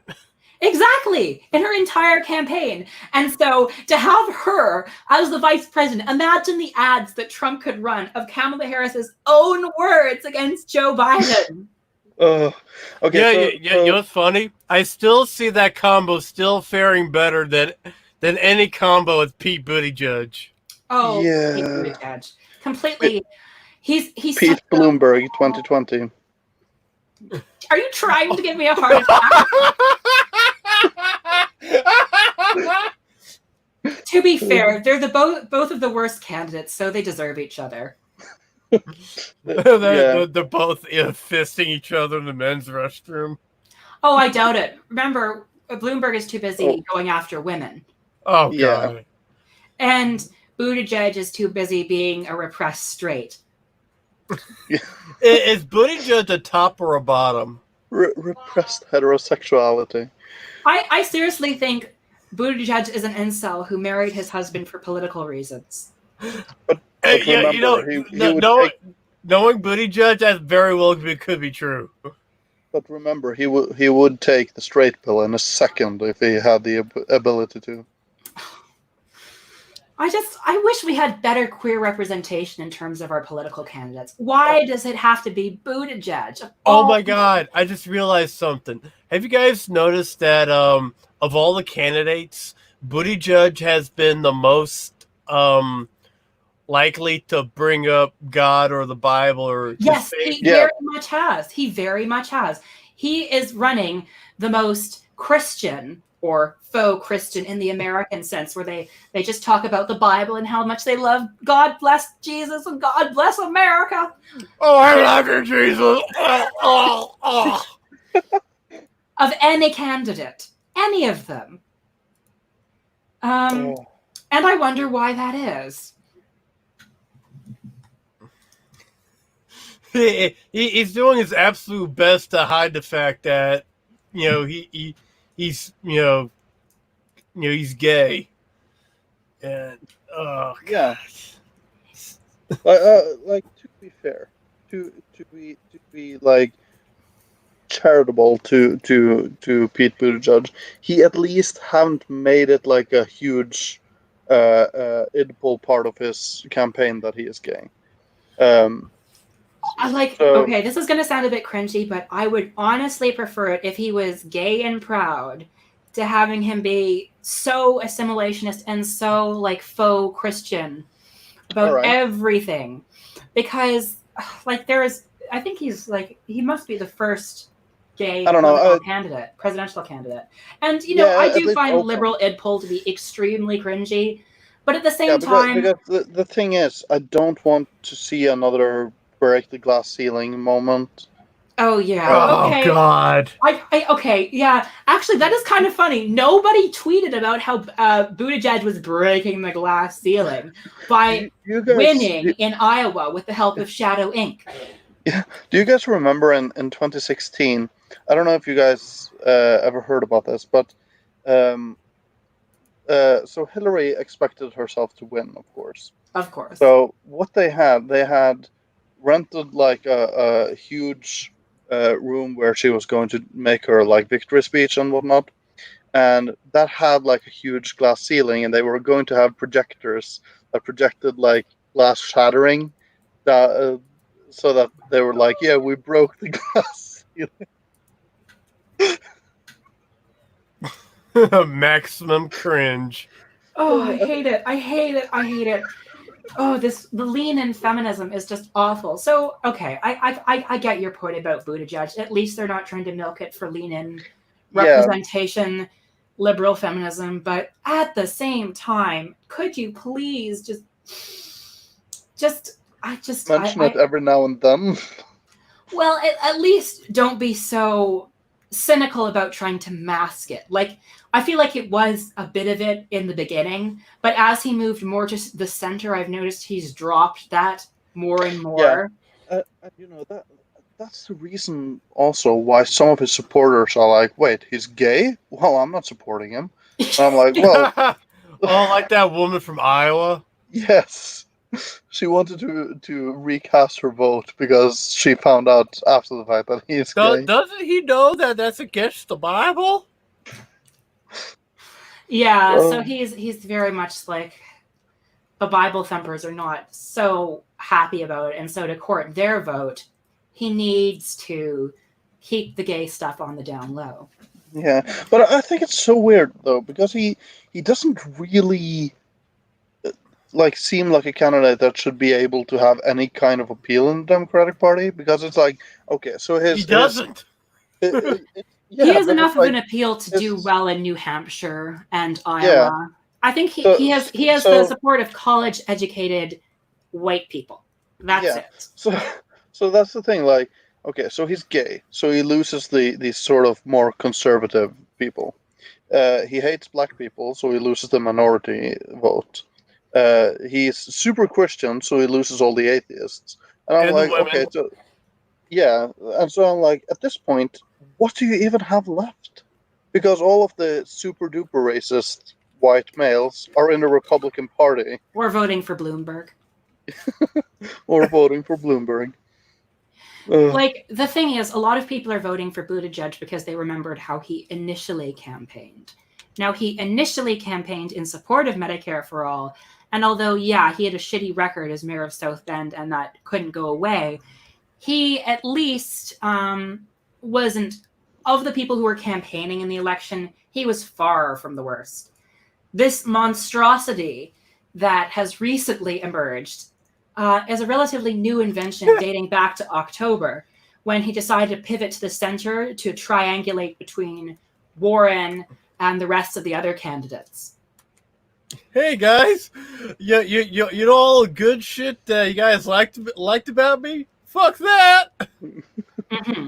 And it had appeal to like the Hillary crowd and people who had moved on from supporting Kamala and Beto, and who were skeptical of Warren doing well. And because of his takedown, he gained a bit of traction. But after that, after his success in Iowa and New Hampshire, he's been slowly starting to lose the steam, and I feel like South Carolina will only crystallize the tendency. You know, Pete Buttigieg is literally just Barack Obama, but if a succubus sucked all the life, energy, charisma, and skin color out of him. Are we getting into dicey territory again? Pete Buttigieg is literally a whitewashed Barack Obama. Here's the thing. Like, not only whitewashed, but also a pale shadow. Because hate Obama, hate his politics, fine. He had charisma. It is Obama is legitimately likable. But okay, so I just when you said that he is like the whitewashed Obama, I just imagined him, you know, winning an Oscar for playing Obama in a very blackface. Oh no! Oh no! Oh God! Now the Pete Buttigieg campaign is really desperate. Man. I'm gonna see if I can find some. I'm gonna get really desperate. They'll probably like discover like some sort of black grandfather. He's gonna pull a Sargon. Yeah, well, actually, I can't be racist. I have a black grandfather. Yeah. I hopes for a living. I just remembered the High Hopes video that we watched with the guy walking around with like a huge Pete head in the background. Well, whenever I hear something along the lines of "I can't be this because I'm that," I just think back to Jesse Lee Peterson. Oh, the Great White Hope. Jesse Lee Peterson. I feel so bad for him. He's another one who feels like is the brain really there? I feel like okay. So I don't know if this is going to be he's playing a character for money. Maybe I don't know. There must be some motivation. It seems he has been keeping it up for so long. Like at some point, the mask would slip. I guess would be a good way to say it. Yeah, Candace Owens is a much more transparent grifter. So Jesse Lee Peterson, I just think that he is some sort of mentally disabled, and I feel kind of sorry for the guy, to be honest. Jesse Jackson is great. You're right, Joseph Stalin. I definitely voted for him back in 1988. By the way, who's more insufferable, Candace Owens or Pete Buttigieg? Candace Owens. Candace Owens is, yeah. So I don't know. I have to lean towards Pete. Pete's literally the worst. I know, but at least he's not like 1965 bill was the worst thing for Black America, completely destroyed Black families, and completely flipping his politics. At least he didn't run a child doxing website. Okay, so let's I don't know. I expect out of the right to do horrible things. So let's do this one then. Who's worse of Candace Owens or Tomi Lahren? Ooh, you love giving hardball questions, don't you? Tomi Lahren, I'm saying. Yeah. Is it weird that I can't tell the difference between Tommy Lauren and all the other Fox News blondes? Well, there's Tommy Lauren, Lauren Southern. What's that other, the older one's name? The crazy old one. What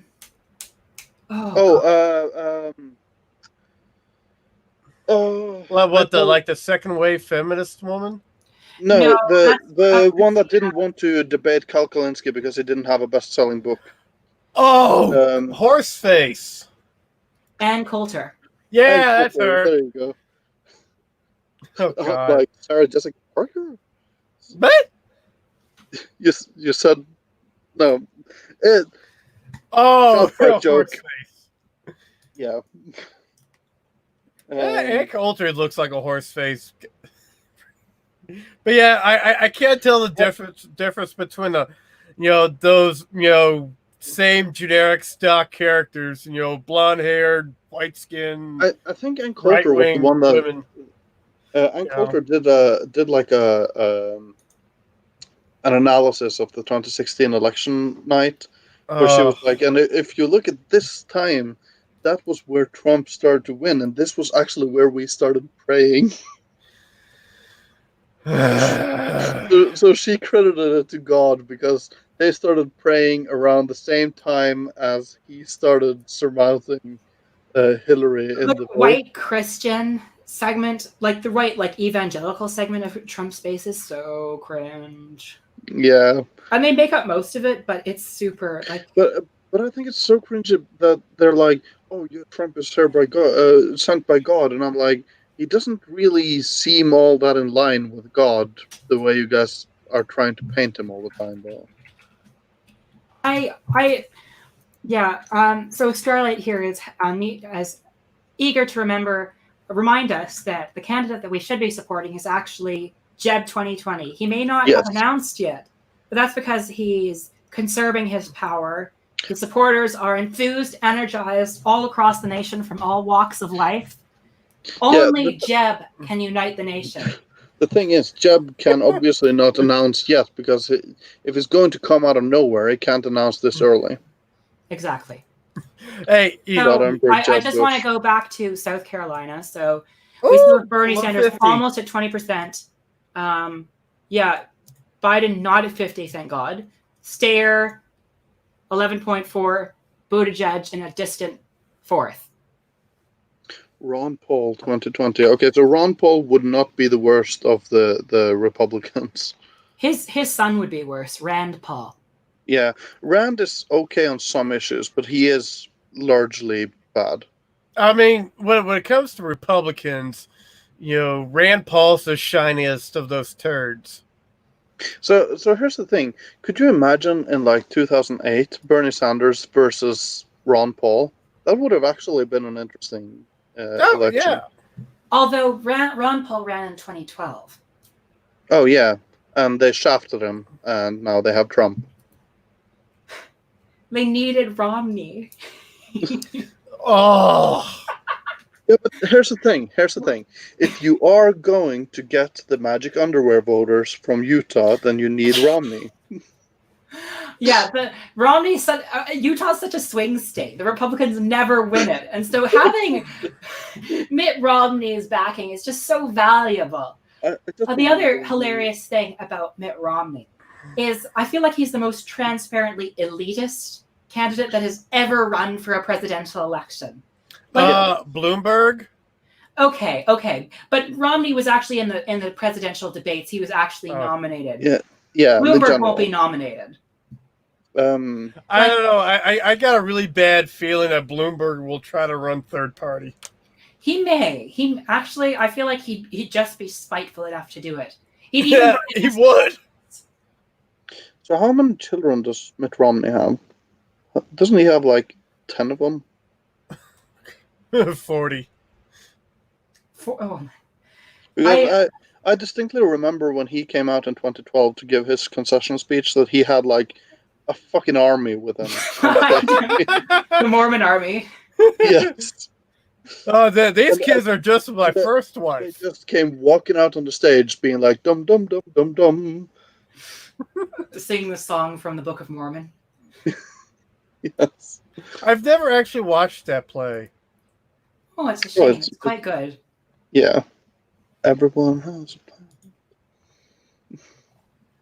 Is there like a video recorded version or something like that I can like download and watch sometime? That's the problem. There's so many different plays I want to see, but all I have is songs on YouTube and horrible high school productions. I cannot find the original on YouTube. Why is this? Why can I not stream plays? Hey, there's one play that you can watch on the big screen. Cats. That face. So Lopez, you're a fan of musicals. What did you think about the Les Miserables movie? Oh, the Les Miserables movie, I liked some of the acting, was not a fan of the cinematography, and the singing was a bit really okay. Like, Anne Hathaway gave a beautiful performance during that scene. Yeah, she just couldn't sing. Did you not enjoy what's his name? Russell Crowe. Russell Crowe's interpretation of Javert. And I'm Javert. Do not forget my name. I'm gonna see if I can find a clip of that. Let's see. Starlight is nominating Cats the movie as a concept for president. I have to say, I feel like Cats the movie as a nihilistic, egoist standpoint would probably be the best presidential candidate in the race. It would be better than Trump. Well, yes, but I mean, that's a given. I mean, it used to be a given until Bloomberg entered the race. Anyway, South Carolina seems... there's been okay, I'll show you. There's been a bad result in the South Carolina bit. John Delaney dropped out? Oh, that already happened. See, look, Bernie Sanders slipped from the 19.9. Come on, you got 10% left. You need to get to 20%. Biden also slipped, I think. And so, no, Biden gained. He was at 8.5, and now he's at 9.3. So that's a pretty dramatic gain for the past 4% since the last time. Oh, yeah, was it 90? That's right. 90% reporting? Yeah. So we all knew that South Carolina would not be a good night. I guess it's sad that it's... I mean, it's literally the state that Biden's put all his energy into. He called it his firewall. He spent all his money there. I bet he's broke now. You know, I'm starting to sense do you know how broke Biden is? Yeah, he's super broke. But he's probably going to get some money after tonight. Probably a bit. I think Bloomberg has spent $100 million in the Super Tuesday states. Bernie has spent $13 million in the Super Tuesday states. Biden's hovering around less than $1 million. Oh my goodness. Yeah, back in December, he had $3 million left in his campaign collection. That was in December. Imagine where he is now after all of these disastrous primaries and spending all of his money in South Carolina. Okay, so Joseph Stolen says blacks like Biden, who knows why, and I know exactly why. It's because of Obama. Oh yeah, definitely. It's because of Obama, and because Biden has been an aggressive defender of that legacy, and especially for more moderate black people, like those who tend to live in the South, and especially older ones.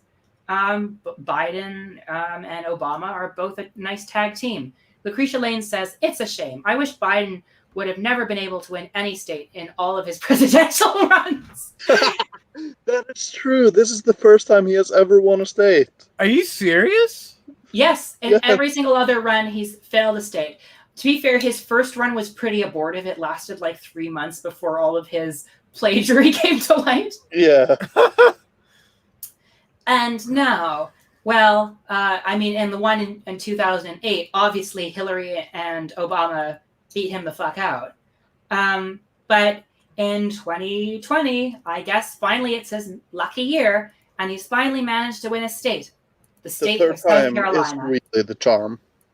Yeah. And proceeds to never win another state again. Let him not give Hillary any ideas. Wait, what? Hillary ran twice, so if third time's the charm. Oh, can you imagine if Biden nominates Hillary to be his VP? Oh God, Bloomberg was thinking Just about kill it. me. So, I know exactly how Hillary is going to do this, and I think I mentioned it to you the other day. That Hillary is hoping for a brokered convention because then she can just jump in. She owns all the superdelegates anyway, and then she can just be like, "Hey, maybe I'm the best choice to beating Trump." That would kill the Democratic Party faster than anything. Yeah. Can't wait for them to win no states like like in 1984. Yeah. Like, how many times do people have to run useless centrists for people to get the idea that it doesn't work? Yeah. Until the useless centrist wins. It's like but by then it's only because the Republican Party has pissed off so many people that they would literally vote for a dead horse over the Republican Party. Yeah, so it's like what I'm not sure if invoking his name is a good idea here, but it's like what Jimmy Dore used to say, that when people get the choice between a Republican and a Republican, they always choose the Republican, and that's why the centrist Democrats don't work. Okay, so mixed results. Back to South Carolina coverage. Sorry to interrupt the riveting conversation. So Bernie Sanders at 19.8. That's good. Biden slipped 0.3% from that, so that's good. Right now, I'm just hoping he doesn't get to 50. Warren is gaining. Buttigieg is sliding. It would be so awesome if Warren beat Buttigieg, but it's not going to happen. Yeah, we have to make sure that the tent is wide enough. Always with this hand gesture. With this hand gesture. Yeah. Okay, so here's a clip for you that I guess you can enjoy. Okay, we can put it on. So now we have. And now, the stars of our show, the Warners. I'm Yakko. I'm Wacko. And I'm Javert.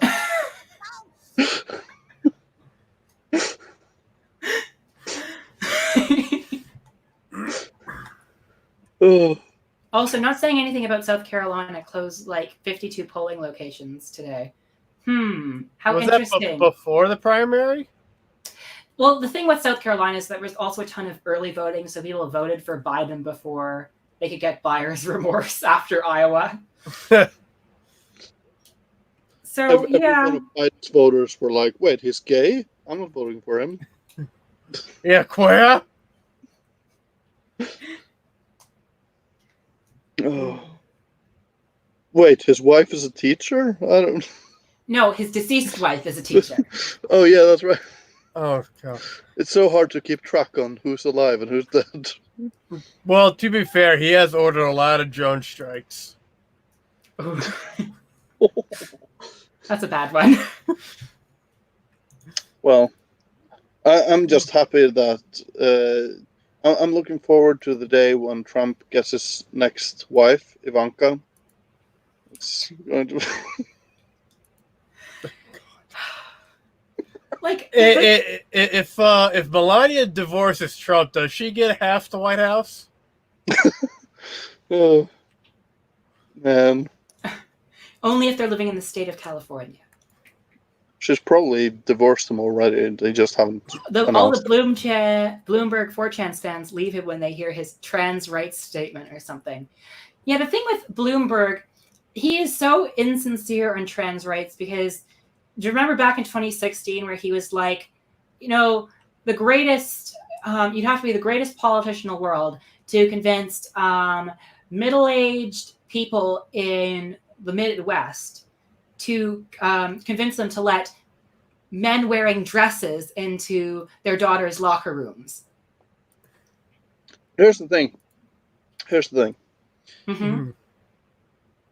I too wouldn't like men wearing dresses in the girls' locker rooms. That's not what trans people are, though. Exactly. There's no one is talking about men wearing dresses in locker rooms with women, unless we're talking about family locker rooms, and those already exist. I don't understand. How did this suddenly become a huge controversy when we have family locker rooms where there are mothers, daughters, screaming children, and everyone is taking off their clothes? This has been a thing that has existed for decades, and no one has screamed until it was the scary trans people that were doing it. Yeah. Like there would obviously be a difference between a trans woman using the women's locker room and me wearing a dress in a woman's locker room. But, like, of course, but it's not a problem.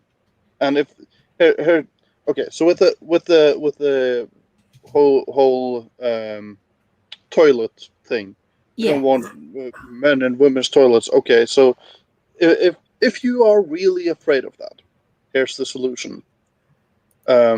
Make all of them unisex. And then everyone is going to every toilet. But then you here's can the just thing: walk into the toilet men in the family dressing rooms also have a penis, and also many trans women have operations and do not have male genitalia. Like it's not that complicated.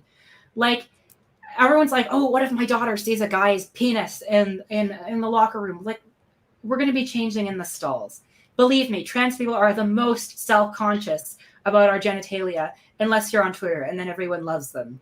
And that's fine, because they are reclaiming trans power or something. You know, they're having a funny time. And that's cool. Yeah. Let's just, you know. Hey, if any establishment people are listening, trans women are women, and that's really the end of it. I just don't understand why these people are so fascinated with other people's genitals. Like, stop thinking about them if it bothers you so much. Yeah. But they can't. It's all they think about. Sex. They try so hard not to think about sex that it's all they can think about. And so they always assume that everyone else is over-sexualized, especially, you know, gender minorities, like trans people. And it's like with the conservative people that really hate the gays. Well, it's because they are usually, and studies have found this, they usually have some repressed homosexuality in them. Now, it doesn't mean that they have to be, you know, super duper gay, but they you know, they spend a lot of time thinking about these things. Now, of course, there is a problem with the idea that all homophobic people are secretly gay. Of course. But there is a degree of truth to the idea that society is much more queer than it lets on. That straightness, and that most people are not as straight as they would like to be, and it's much more of a spectrum, and everyone has these experiences, and that maybe the idea of straight, the idea of gay, were nonsenses in the first place. Like the idea of homosexual, heterosexual, these are very modern constructs that came about in the early 20th to late 19th century, at the very beginning of the study of sexuality. These were not concepts that existed before. Yeah, I think Ron White said it best in his joke. You know, when you're watching porn, you know, do you want the guy fucking the girl to have a, you know, a 2-inch little limp dick or a 12-inch fucking monster cock? None of the above, my friend. I don't watch porn with men in it because that's gay. No. Wait, what? No. Then you're watching lesbian, which is inherently gay. Yeah, like there's that interesting thing. There's a lot of straight men that watch lesbians having sex with each other. Why do they find that form of queerness attractive, but the idea of two men having sex with each other repulsive? And what I think it has to do is that it's about the idea of power. You know, men like to have the ability to look at women in a certain way and to be able to have women be presented to them in that way, in that sexual way. You know, you might, this can be my SJW moment, but we call it the male gaze. And what straight men find so uncomfortable is the idea that there are men that looking at them with that same gaze. They're not used to being robbed of their power in that way by the gaze. And that's why they're so afraid. So, by the way, when you say the male gaze, I'm going to take a super cheap shot here now, but is Pete Buttigieg a part of that? Is Pete Buttigieg a shot of that? Well, Pete Buttigieg obviously has no sexual attraction towards his husband. Is he a part of the male gaze, or is he actually straight? I don't think Pete Buttigieg has enough of a personality to have a sexual attraction towards anything. I wouldn't be surprised that no, you know what, I think he does, but I think to him it's really about power. I imagine him being like, that's why he's running for president, get a hard on. I can imagine if Pete Buttigieg was suddenly killed by a giant cockroach, we see his face open up and a tiny little green alien inside was controlled. Okay, so if he got killed by a giant cockroach, I feel like there is some way to make a joke about a cockroach killing Buttigieg. I don't know how exactly to phrase it, but there's some way to do that. I'm sorry, we're getting into a very weird place right now. Very much so. Very much so. And to anyone that feels like I've been a bad person right now, I'm really sorry. Starlight brought up, my girlfriend is wearing boxer-style underwear. Does that make me gay? Yeah, that was an actual post on our relationship advice, and it's happened multiple times, and it is hilarious. But it's also telling. They don't like women presenting themselves in a way that is a bit more androgynous. They like women to wear the underwear that they have given in that crafts women in a way that is pleasing to their eye. So here's the thing. I think people are super obsessed with labels, to the extent that people can be like, yeah, so I like that my girlfriend is fucking me with a strap on. Does that make me gay? And it's like, does it matter if it makes you gay? If you like it, then keep on doing it. It really has, like, it has no impact on your life. If I would say it's, first of all, I wouldn't say it was gay because it's a completely, but okay, so beside the point, my point is, it really doesn't matter. Do whatever you like. Yeah, as long as it's consensual. The thing is that to these people, gay does matter because it puts them in a weaker power position. It makes them look weak in their peers' eyes, or that they feel like they'll look weak in their peers' eyes, because to a lot of straight men, queerness is associated with being effeminate and weak and having limp arms and being very girly. And so... Okay, so on that, we know that a lot of powerful men have a tendency to like to be dominated in the bedroom. So does that kind of go into your point there, or is that just a complete non-point? I don't know. In some ways, it could be like reenacting out a fantasy that they feel they cannot enact out in public life for fear of ostracization. Instead, it has to be repressed and then filtered out into this extreme form in terms of violent domination BDSM. I think you could probably write a doctoral thesis, and I bet a ton of people have, about how fetish interacts with sexual repression and homophobia and all these sorts of societal ideas. Oh, Esther Fitzroy says, before I had seen the Deadpool movie, I asked my friend, is he bi like in the comics? And then he said, well, there's a joke about him having sex with his girlfriend with a strap on. I'm like, are you serious? That's what was bi to you? Joseph Stalin, unsurprisingly, is being homophobic in the comment section, which is fine. It's what we expect of him. You know, trash is what was expected and trash is what is delivered. So... yeah. Joseph Stalin is just a troll, right? Oh, of course. Okay. Of course. Do we know who it is, or? I really feel bad for Joseph Stalin's reincarnation. He ended up getting reincarnated into the body of like a sad, like 30-something white guy living in Alabama. who is now wasting his time trolling the stream of some Marxist living in another country. It's quite beautiful. It's how the mighty have fallen, I guess. Yeah, exactly.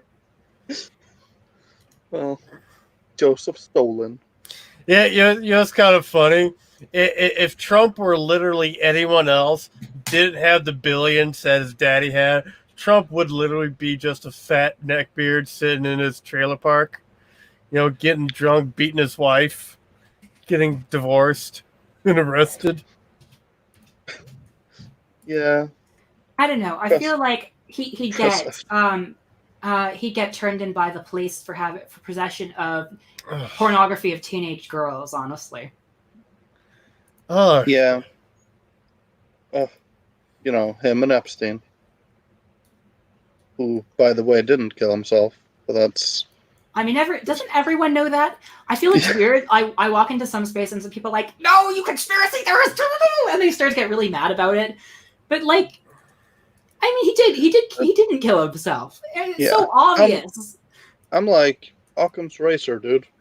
It takes way more for me to believe the official story than for me to believe that he killed himself.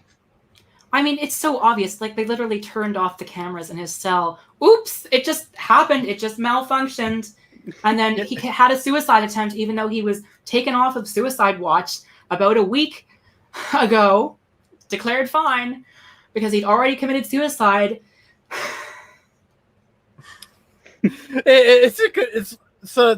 There's a lot of shit where it's a conspiracy theory to believe the mainstream narrative. Like the whole Epstein thing. The war in Iraq. 9/11. Oh God. What was it? Oh yeah, the Shadow Inc. Pete Buttigieg. Imperialism can't melt steel beams. Okay, so yeah. Anyway, this stream needs to end before I make any bad jokes. So, thank you everyone. Thank you everyone so much for tuning in. Thank you, Route Resistance and Callahan, for coming on. It's been great having you, and everyone in the chat has been awesome. I've had a really great time tonight, and it's all because of you guys. So, thanks so much. Anyway, ta-ta for now. See ya.